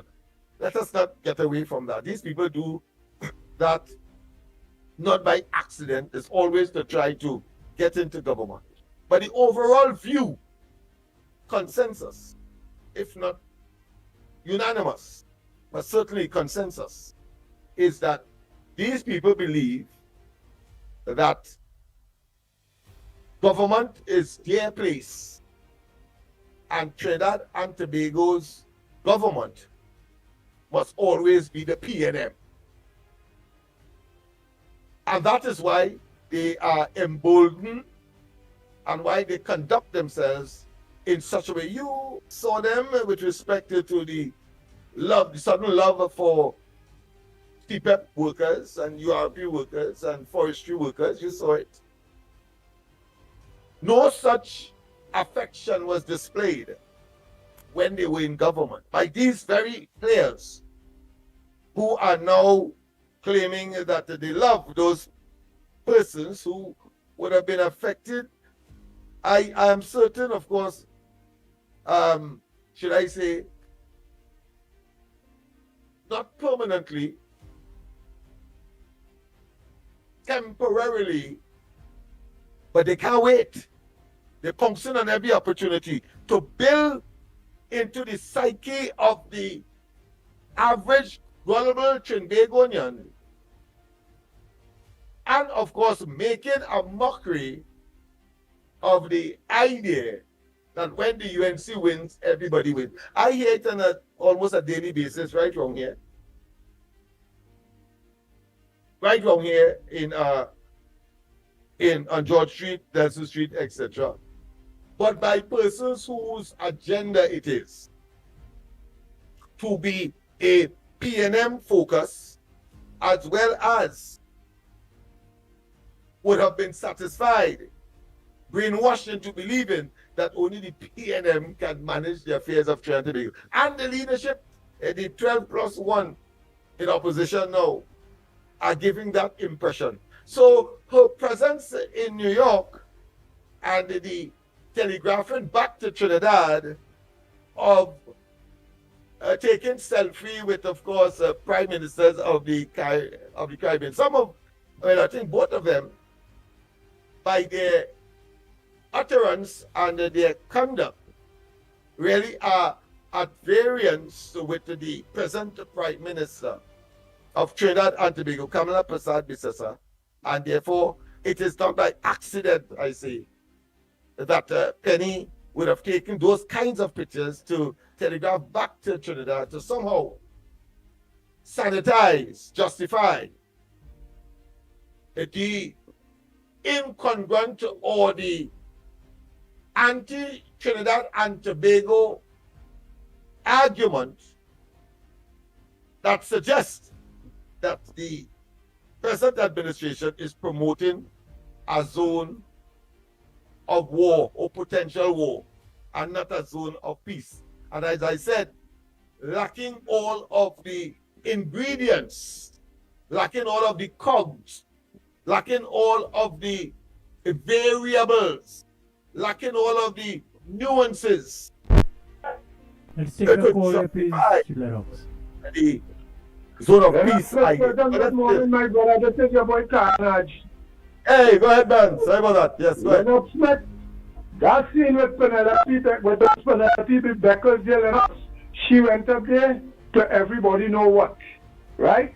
What them trying to do is to pressure the Prime Minister and she administration to make it look like she ain't doing nothing and she ain't care about the people, she ain't working for the people, and that everybody knows she went up there for the Prime Minister. You understand? Everybody know that when Rowley was there for 10 years, any part of the world, Rowley ever go in any world meeting or to meet any world leader, and you see Ms. Kamala in the same program or in the same gathering, going up there on behalf for anything, she gone out there to scout, to mind people business. That's what she went to do.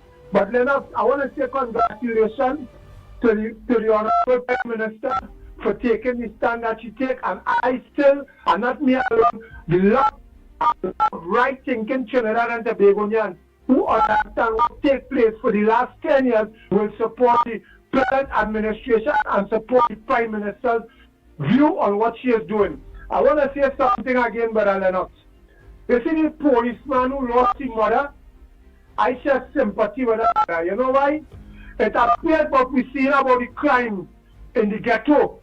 But the crimes and them that committing within, we not seeing about it. Because if that one of us and go and ask for help to find the mother, and if you follow that piece of information, the woman was in a certain place and she said she wasn't feeling well. And she leave to go home. And the brother showing you now the tree that the mother was on. The woman is close 70-something years. Watch the tree that the fauna hang. Watch how the bush lay out. Watch how everything. That comes like the same thing. I want Mr. Guevara, I respect you. Thank God. I want to congratulate you for your first 100 days in office. I want to also say to the Homeland Security, Mr. Rada Alexander, please do what is right within. It has 2 murders that take place in Tobago, where a 70-something-year-old man was shot by a police officer, and it appeared that got under the carpet. It appeared the youth man was in handcuffs, and he was shot by an off-duty officer, and it appears that got under the carpet. So when Trinidad and Tobago citizens are seeing this, and these kind of things taking place, they will ask themselves questions. You understand? We will ask yourself questions. What it is taking place. So Mara Boni, seeing that you are there in Pleasant, good morning to you at Tobago, I would like to find out what it is going on with that case, please. The 2 murders what take place in Tobago, I would like to find out that. But again, our Prime Minister and this administration like now, yesterday was 5 months. 5 months they're in office. Yesterday, Sunday was 5 months they're in office. So if only one thing to change, and then after next thing I want to say to you, brother, I want to ask you a question this morning before I leave. Lennox, what is a deficit budget, Lennox? I would like you to lay that for me before I leave the phone, please. Thank you.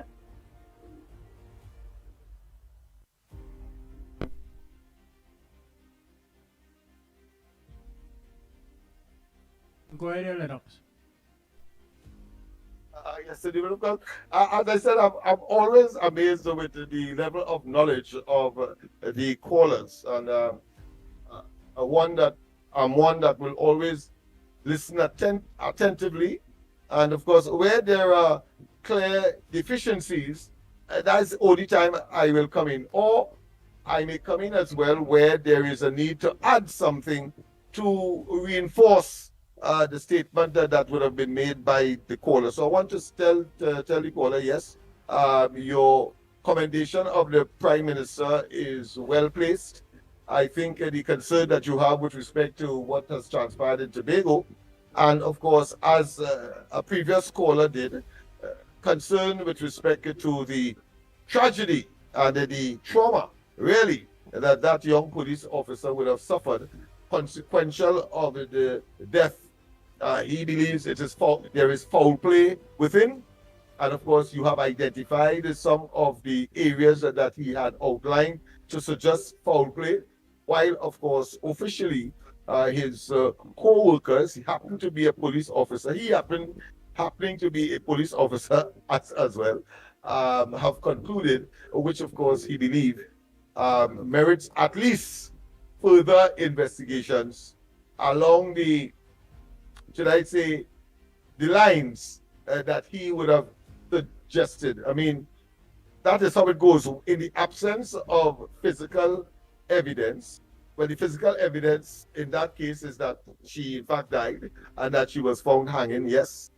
But there are other, what I consider to be latent evidence that may still have to come to the fore based on the assumption made by the son as to who the mother was, and to him, and clearly they would have had a close relationship, because I can't see a man giving up his career for that if there wasn't some emotional bond to the extent where he prefers, because of his disappointment, to sever his ties with the institution that he would have worked very hard, trained under, in order to at least put food on the table. Because he was asked the question, where would you go now?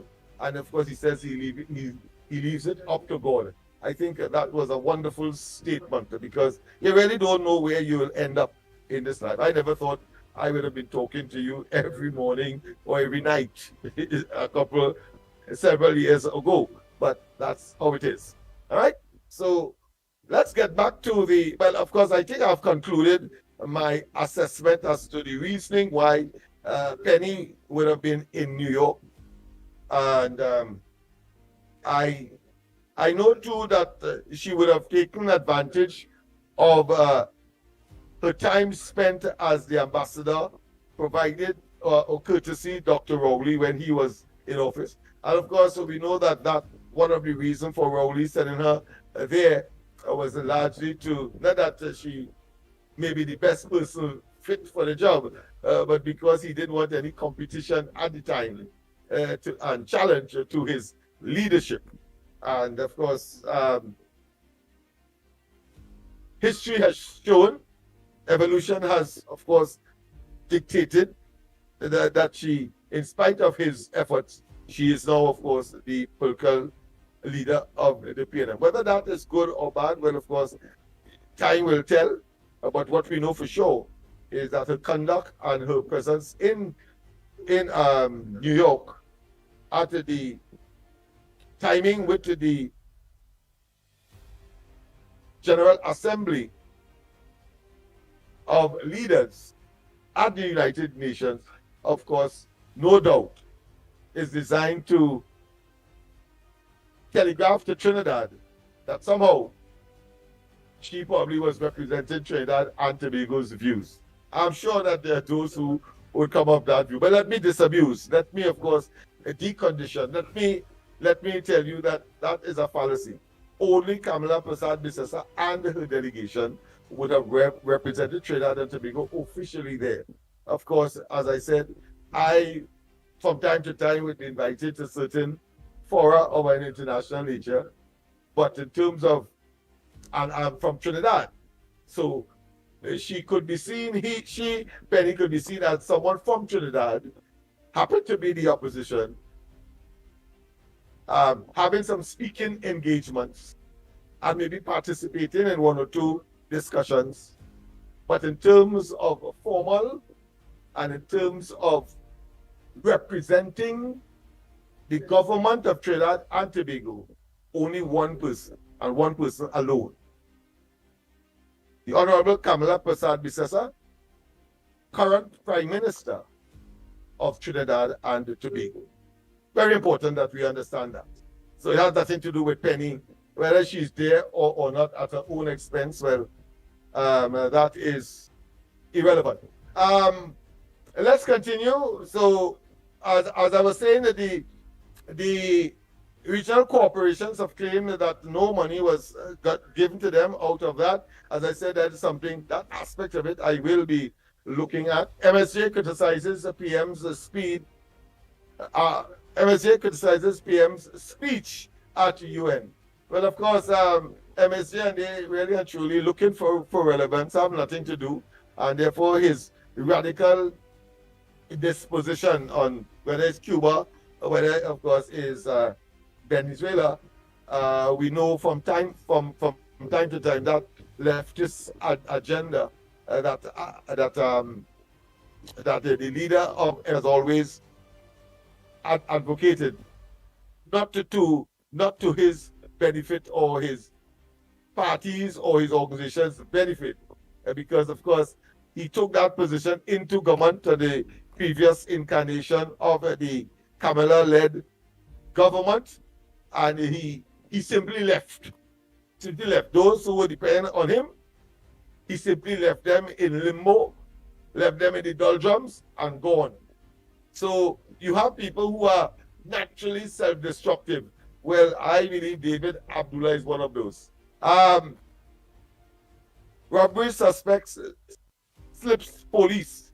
Well, all right, there's another robbery. I think about 2 murders or so over the weekend or just before the weekend commenced. I think about 2 or 3 murders. I think there's something in Tobago as well. I think the Mr. Kainaj would have referenced that as well. All right, another important issue that is making the news as well is Mariano Brown warns Trinidad and Tobago's credit rating at risk. Well, as you know, Trinidad and Tobago, I think, was moved from stable to negative by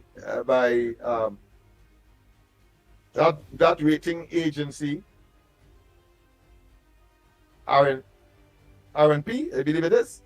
Well, yeah, they said that, of course, the ability for us to raise funds, but they still gave us a reprieve. They said that in 6 to 2 years time, 6 months to 2 years time, they may be able to take a look and reverse their position.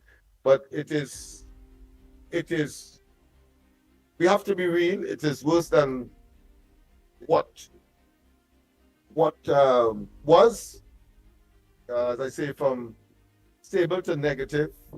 So that is bad. That rating agency. We'll hear what the other rating agencies say. But I want you to bear in mind that by and large, that would not have been the operation of the economy. In essence, even over 100 days of the present administration would not have been the result of policies and programs of the current government. That assessment would have been as a result of what would have been inherited. To be fair to the present government, when the next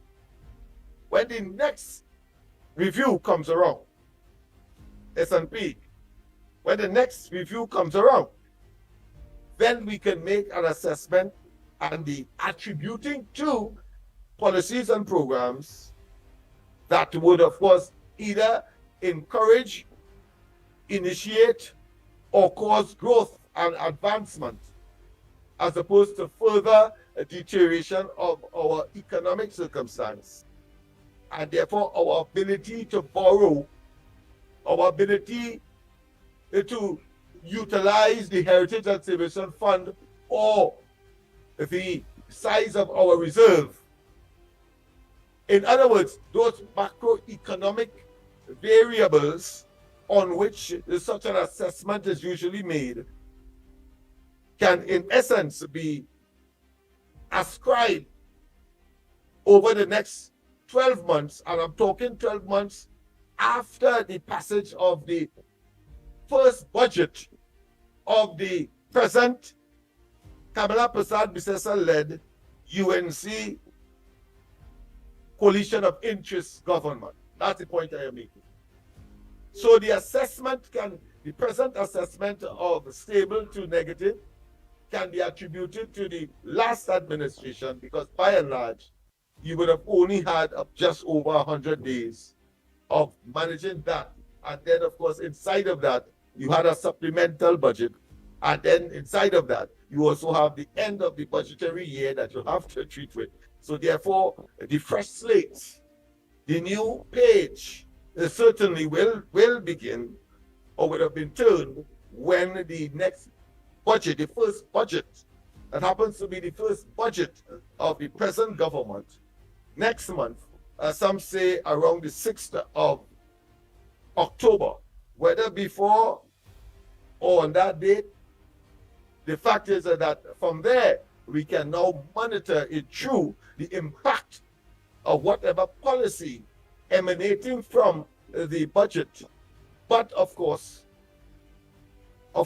in the context of immediate, medium, and long-term management of the country's economic space and affairs. That's the point I want to make. You have to be very meticulous. I'm on air now, so I'll finish at 9. Yeah, all right. That's a call from Toko, so I had to take it. So the point I am making is that those who are, following the Mariano Brown position, and of course the former minister in the Ministry of Finance position, are talking about the Manning. Yes, they are glad that, of course, that there is this negative outlook, but you must be able to be discerning and attribute the position. And if blame is to be projected, it is projected where it is right so to be. Right so to be. Outside of that, you'll be doing a disservice not only to yourself, but to the government, and to, of course, Trinidad and Tobago. Let's see what the first complete year of a budget presented by the present government would bring in terms of the assessment by S&P,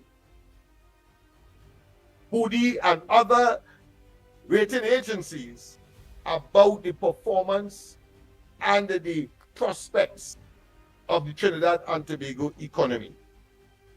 Right? So I want to make that clear. So when you are reading, read into it as well those factors that you may not factor in, except to see it as raw data and raw confirmation without, of course, understanding the timeline that is now required to give the present administration the leeway, the space to have their programs and initiatives manifest itself in such a way so as to impact any future assessment of Trinidad and Tobago's economy by these rating agencies. All right, so there we have it. Of course, Pleasantville, man, 38 gunned down. So I was making the point about 2 or 3 murders over and entering the last weekend. All right, ex-cop shoots 2 men in Aruca. So you see, so I think I don't know if that's occurred there, but I think the cup might be in hot water, because I think it was a situation where you have to be so careful. It's a situation where, of course, I think it's a neighbor, the ex-cop, of course, a licensed gun, licensed fire, seeing, was of the view that the neighbor's car was being stolen, and he shot. Why, from my interpretation of it, the car was moving from its place of park, and I think people got shot. And I think from the way the article ended, it looked as though it may have been, in other words, in my assessment, friends of the neighbors who had a right probably to move the vehicle. So you see how that is important. And it reminds me of the situation where there was a neighbor in Tobago who pulled his gun as well, thinking that a knocking or inordinate noise that was being made on his door or his neighbor's door, a fire, and of course shot a gentleman who turned out to be a person who has difficulty in hearing. And therefore, when the person who did the shooting probably made some noise or called out, and the person didn't hear, and that was because of a hearing impairment. You see the hot water that person will end up in. I think he was an ex-cop as well, if I'm not mistaken. All of those can be verified, of course, by simply Googling and updating yourself on those matters. So that is where we are in terms of some of the issues. Don't forget, of course, our technical person in studio. If you would like, we can probably take some of the voice notes at this time. Don't forget, of course, the number to get your voice notes in are 326-4450, 236-4450. That is the new number, unfamiliar to most. But of course, if you're new to the program, well, certainly this is the number to call for voice notes recording at this time. It may change, of course, when Andy returns, but certainly this is the number, and you can call us in from that number as well. And the other two numbers is on your screen. You can see it there: 225-6644. 225-6644 and 239-5120. 239-5120. So make your calls now, or if I didn't get an indication from the technical person that is in studio, then I'll have to continue.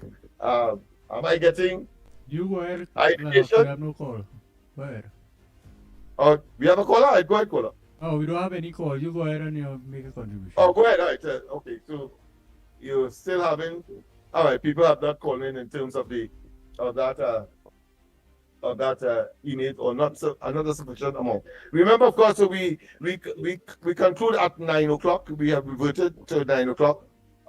We got the opportunity to continue to 10 o'clock recently, largely because and courtesy the magnanimity and the appreciation of Gael. That has come to an end, and as a consequence, we are no longer on Gael. So those of you who missed us and who don't know where we are, well, of course, I am depending on those persons who know where we are to tell those who they know, maybe having difficulty in finding where we are, that you tell them that we are on YouTube and Facebook. Of course, you have to log on to what? To Real Media TT, and of course the Corridor Transformation as well. We have a link with, of course, Real Media TT, and you will get the ground report on a daily basis as usual. You may have heard Andy making reference to the possibility of returning to mainstream media via, I think he may have hinted, but was not specific. And I will be similarly ambiguous. I wouldn't be specific either. But to say that we may well be back on mainstream media, and that in that regard, we have a duty and responsibility to ready all the callers, regular, irregular, first timers, etc., to tax regulation and the fact that there are certain words you cannot utter. That will, of course, be an infringement of the concession that was provided via the only concessionary entity and that is responsible for the issuance of radio, television license, etc. All right? So we say that we'll use this period leading up to when that occasion occurs to practice and to encourage, of course, callers to use words, whether in your voicemails or in your direct physical calls, to make sure that it is tempered in such a way. Yes, you may be angry. Yes, you may be emotional. But there are always words that, in all of those circumstances, would be acceptable, palatable, because the argument that would be making and have made, if those of you who were listening to the reading of a letter that was sent by Tat to Gael, yes, to Gael, is that children are listening. And you can't want a better argument than that. To have children listen to big people utterances that may not engender good attitudes, good feelings. So be careful, in other words. All right? So robbery suspect slips, yes. Where we are going again, of course, the Trinidad and Tobago economy shrinks by 2.1%. Maybe we should take a read of that because it would have been in concert. And of course, you know, I like to tell people, you read something here and then you read something of a nature that may have a connection to that which you read yesterday. You have to put two and two together because that is what logic and common sense is all about. And then you could have a better picture and a better, let's say, assurance and a better firm understanding of the topic that you want to express, having, of course, read several pieces, and you are able to put the pieces together in order to make a cohesive whole and therefore make an argument that is irrefutable. Let me put it that way. So let's read from this. The Trinidad and Tobago economy shrinks by 2.1%. Why am I reading it? Because, of course, S&P says that the Trinidad and Tobago has moved from stable to a negative outlook, according to their assessment. So in that situation, let's see what this article and how this article will impact on our conclusion, our understanding as to the report of S&P, Standard and Poor's. So that is a rating agency that rates all countries, well, most countries of the world, and they look forward to because it determines whether or not you could borrow money, but if you could borrow at all, at what rate. If your economy is flagging, they then, of course, give you a rating that when the borrowers approach the lenders, they say, no, your economy ain't going good. So therefore, according to S&P, because they're looking at the S&P report, I say, no. So instead of getting a 2% interest, you may get a 4% or 7% interest because your economy is not reliable. Let me put it that way. Even though, of course, at the end of the day, countries do pay back their money unless, of course, that they are owing, unless, of course, they get some kind of debt relief, which, of course, is part and parcel of the whole process of making sure that economies across the globe sustain its people, because that is what the economy is all about. You saw the disaster in Sri Lanka recently, and I think another country recently as well, in terms of a collapse of its economy, quite apart from Venezuela. Yes, we know Venezuela. But certainly, I think it was one of those countries that is close to India. I'll get it to now in a while. But certainly, Sri Lanka is probably the most modern, where the entire economy collapsed because S&P, and they say that they do not worth, the dollar do not worth, the money do not worth the ink that it was printed on or printed with. All right, this country's economy contracted by 2.1% in the first quarter of 2025. And this is coming from the central bank. Central bank figures reveal with declines across both the energy and the non-energy sectors. So we see the reason why that decline has materialized. It was a development the bank's monetary policy committee cited when it left the policy repo rate unchanged at 3.50% on September 26th. So that's just about 2 days ago. Here it is, the central bank is stating that the economy has contracted 2.1%. There are certain measures or measurements that will make an economist and those persons who are versed in these matters indicate whether or not an economy has shrunk. We will go into that maybe in some future time, but there are very specific ways that they determine that.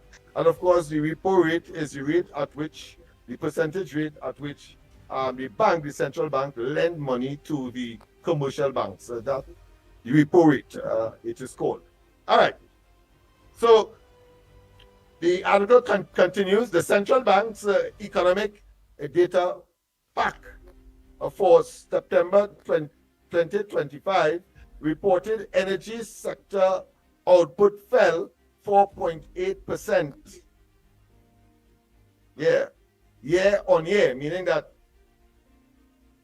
it fell 4.8% year on year, meaning that compared to last year, the same time, you see that this year it shrunk, it fell lower than what transpired last year. That's what that statement says essentially.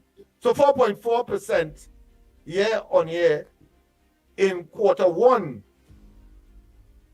while the non-energy sector contracted by 1%, underlining that the downturn was broad-based.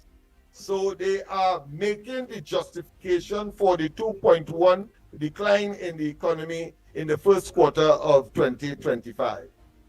All right, it means therefore the first quarter of 2025, if the quarter begins in January 2025, it means that the PNM would have been in office, not so? The first quarter would have ended January, February, March, thereabouts. So just before the new government came into office. The central banks, right, these declines, the bank said, were reflected in a mixed performance across petroleum and related industries. Crude oil output posted a modest increase in April. So whilst the campaign was going on, oil posted a modest increase. But by and large, the first quarter and this 2-point-something decline would have been as a result of the economic policies or the management of the economy by the PNM. That's not waste. January, this government came into office on the 28th. Why am I saying that? Or why did I say, of course, you read something one place and then, of course, you read something the next place and you can now, of course, coalesce. You can now get a better picture. Well, you now understand why it is that S&P would be saying that the Trinidad and Tobago's performance is not as healthy as we would have liked, and therefore they further downgraded Trinidad and Tobago. That is the reason you're seeing now in this article why that occurred. And you understand why I would have also said that the present government's first budget is ahead of us next month, and give them the full 12 months to be able to change the policy and redirect resources to generate ostensibly growth, and hope that there will be a reversal at the end of it all of the outlook enunciated by S&P, moving from stable to negative. All right? So let's see if it will move from negative to stable and to positive under the present UNC and the future growth and or projections, policies, programs, fiscal and other budgetary arrangements over the next 5 years to bring Trinidad and Tobago to a place where S&P can no longer look at Trinidad and Tobago and say that they could downgrade it to where it is today. Inflation is subdued.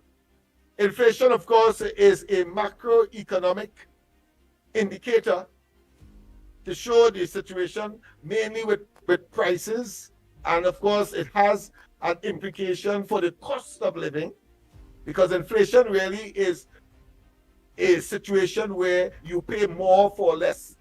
Or put another way, you pay more for the same goods that you go in the market to buy yesterday.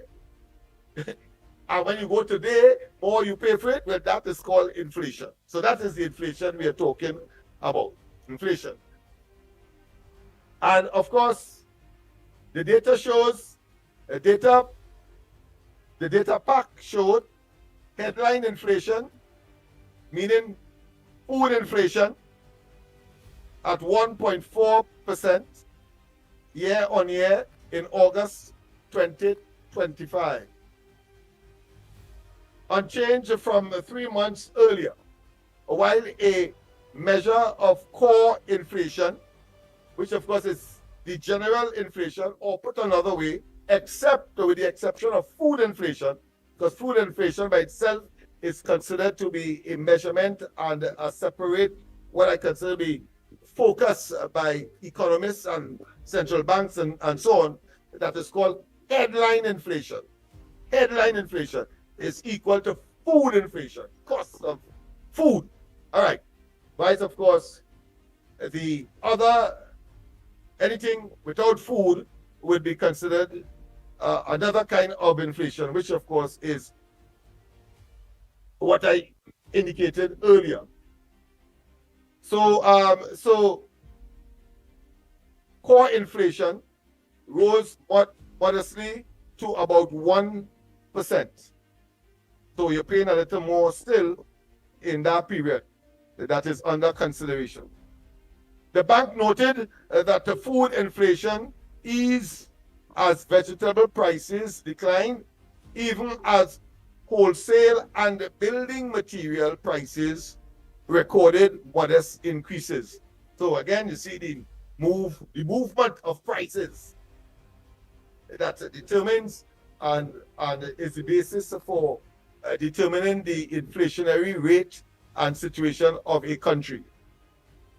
The committee highlighted as uncertain a global backdrop, an uncertain global backdrop, including geopolitical tensions and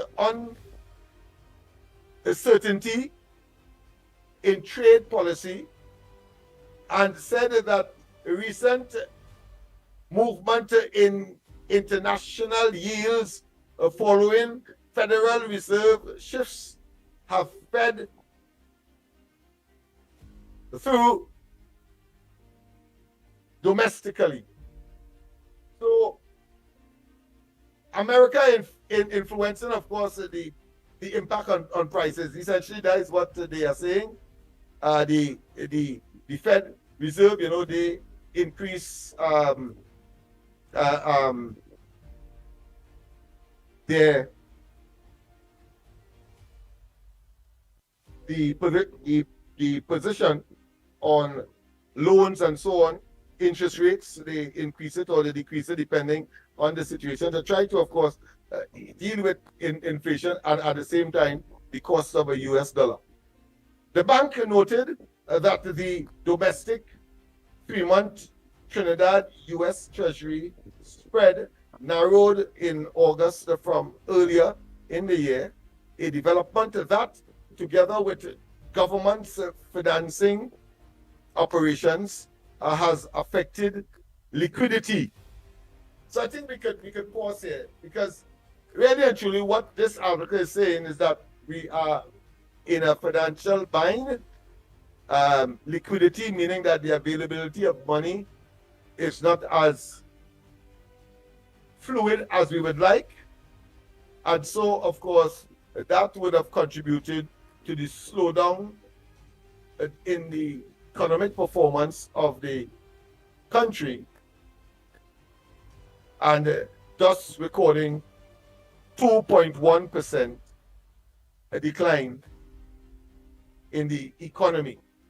And if we take, maybe it might be useful to take Mariano Brown's position, read some part of that to mix it in with what we know of what SMP said, what we know here in terms of the central bank's position as to the deterioration of our economic circumstance, and maybe we'll be able to come up with an argument. But you see, why I am very skeptical about using Mariano Brown is because he is not a totally objective, let's say, professional, because he comes across at times as having a particular bias, because the article, for example, which indicates his comments on the economy, let me just get it here.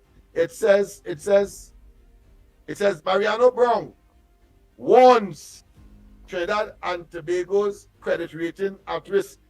And that statement by itself tells me that he's sounding pessimistic, and may well, of course, color some of the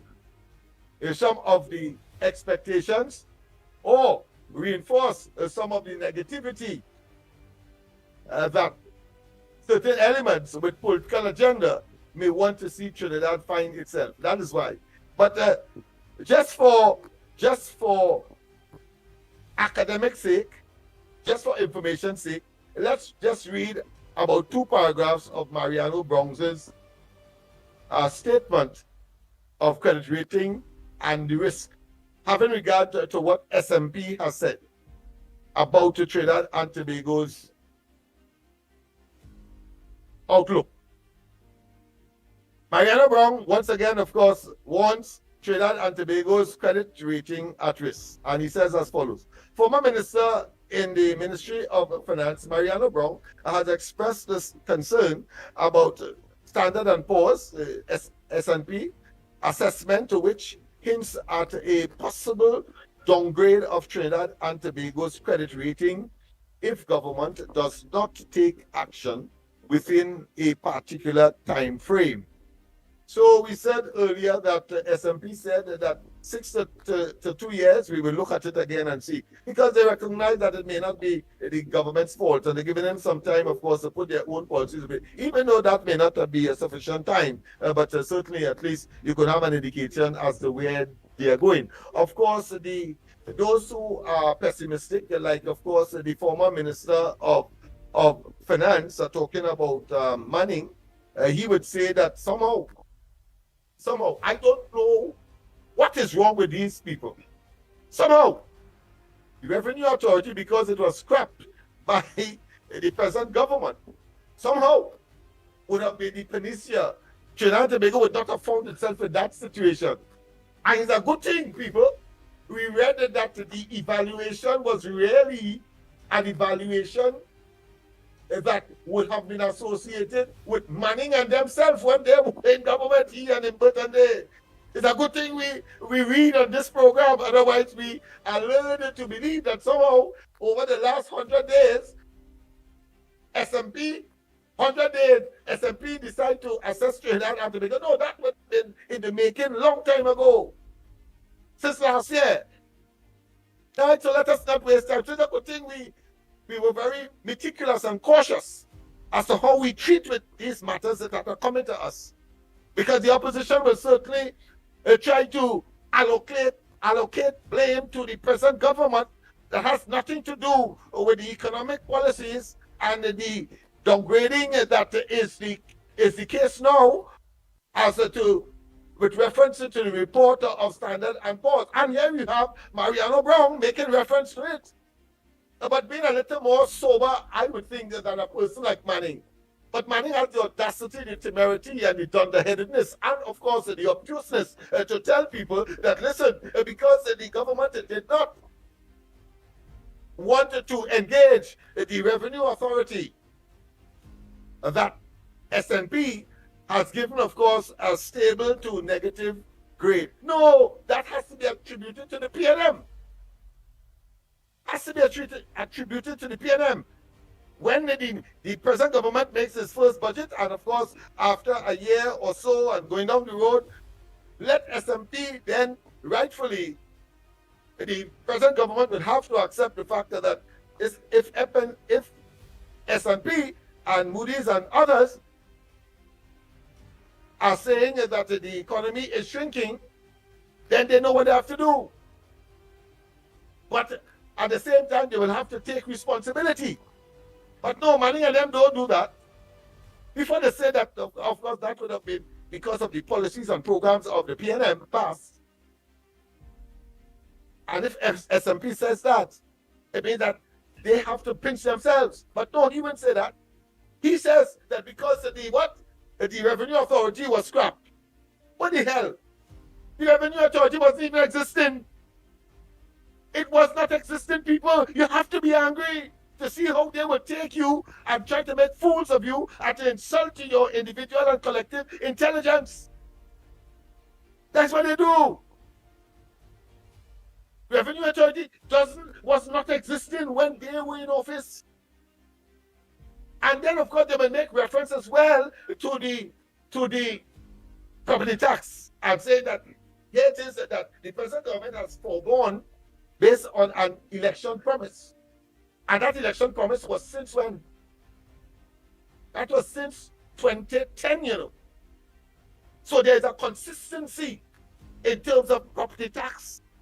Of course, they will be implementing a particular tax which they had indicated at the end of their 2015 term, or at the end of 2015, at the end of their 2010 to 2015 term, they will say they will bring back land and building taxes. And I will not be surprised if that is mentioned in the budget to come. Land and building taxes, a tax that is different, distinct, and far from that of property tax.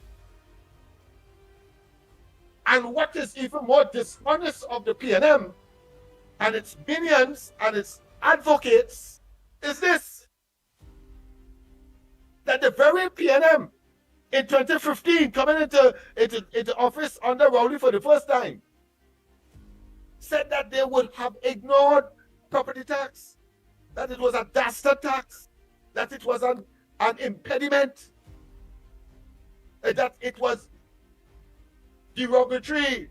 Yeah, because Rowley said that when he wanted, back in 2008, thereabout, when he wanted Rowley's, when he wanted Manning's position, I'm talking about Patrick Manning's position, he said that none of his residents in his constituency, none of them could afford $100. But I want to tell you, he has implemented if he had his way and did in fact implement it, because we collected about 100 and something $1 million from it, he would have implemented a tax where at minimum,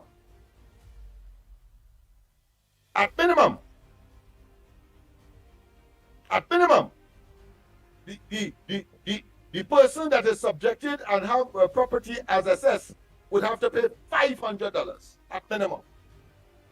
Have to pay $500, people. But he could not have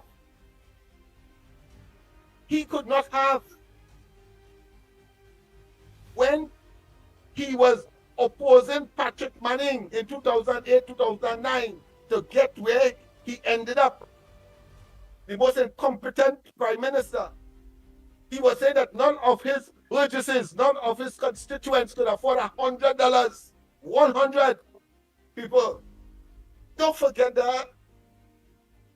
I am referring and talking directly, of course, to those CPEP workers that they are trying to exploit at this point in time. Those, of course, URP workers. At the end of the day, there will be a replacement. This government says what it means and means what it says. And I was telling you on the basis of property tax, here it is.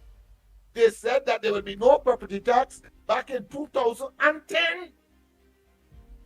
Almost 10 years elapsed after they were out of office and get back into office, and they have dismissed and rescinded property tax.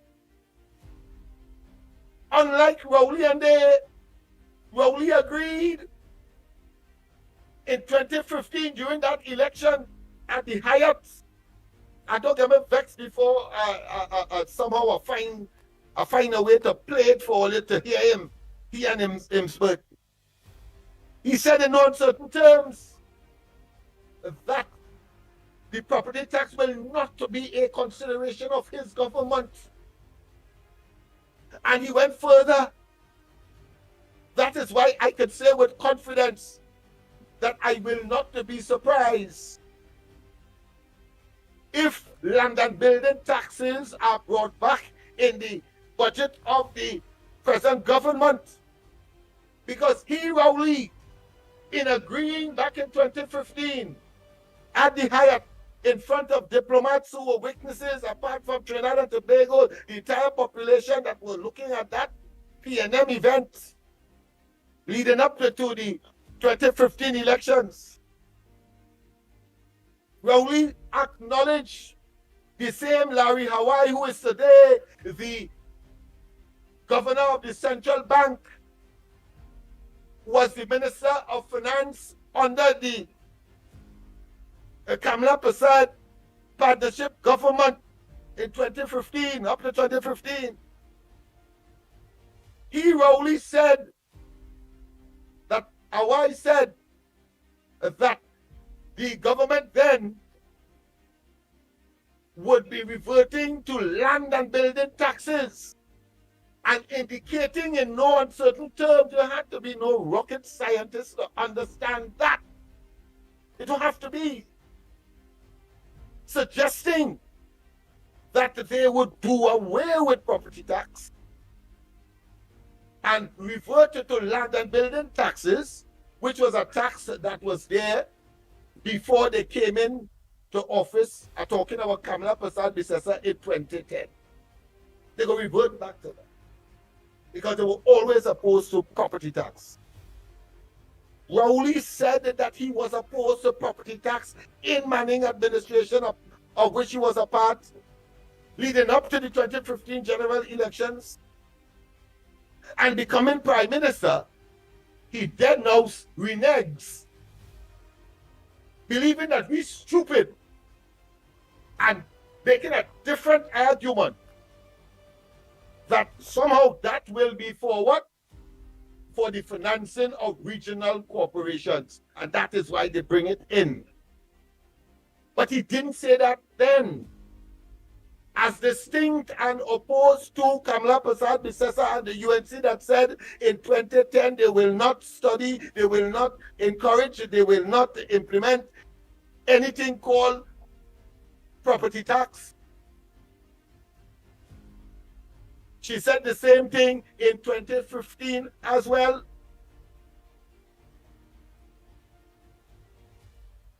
She lost the elections in 2015. She lost it in 2020. And the same thing she would have said, no property tax.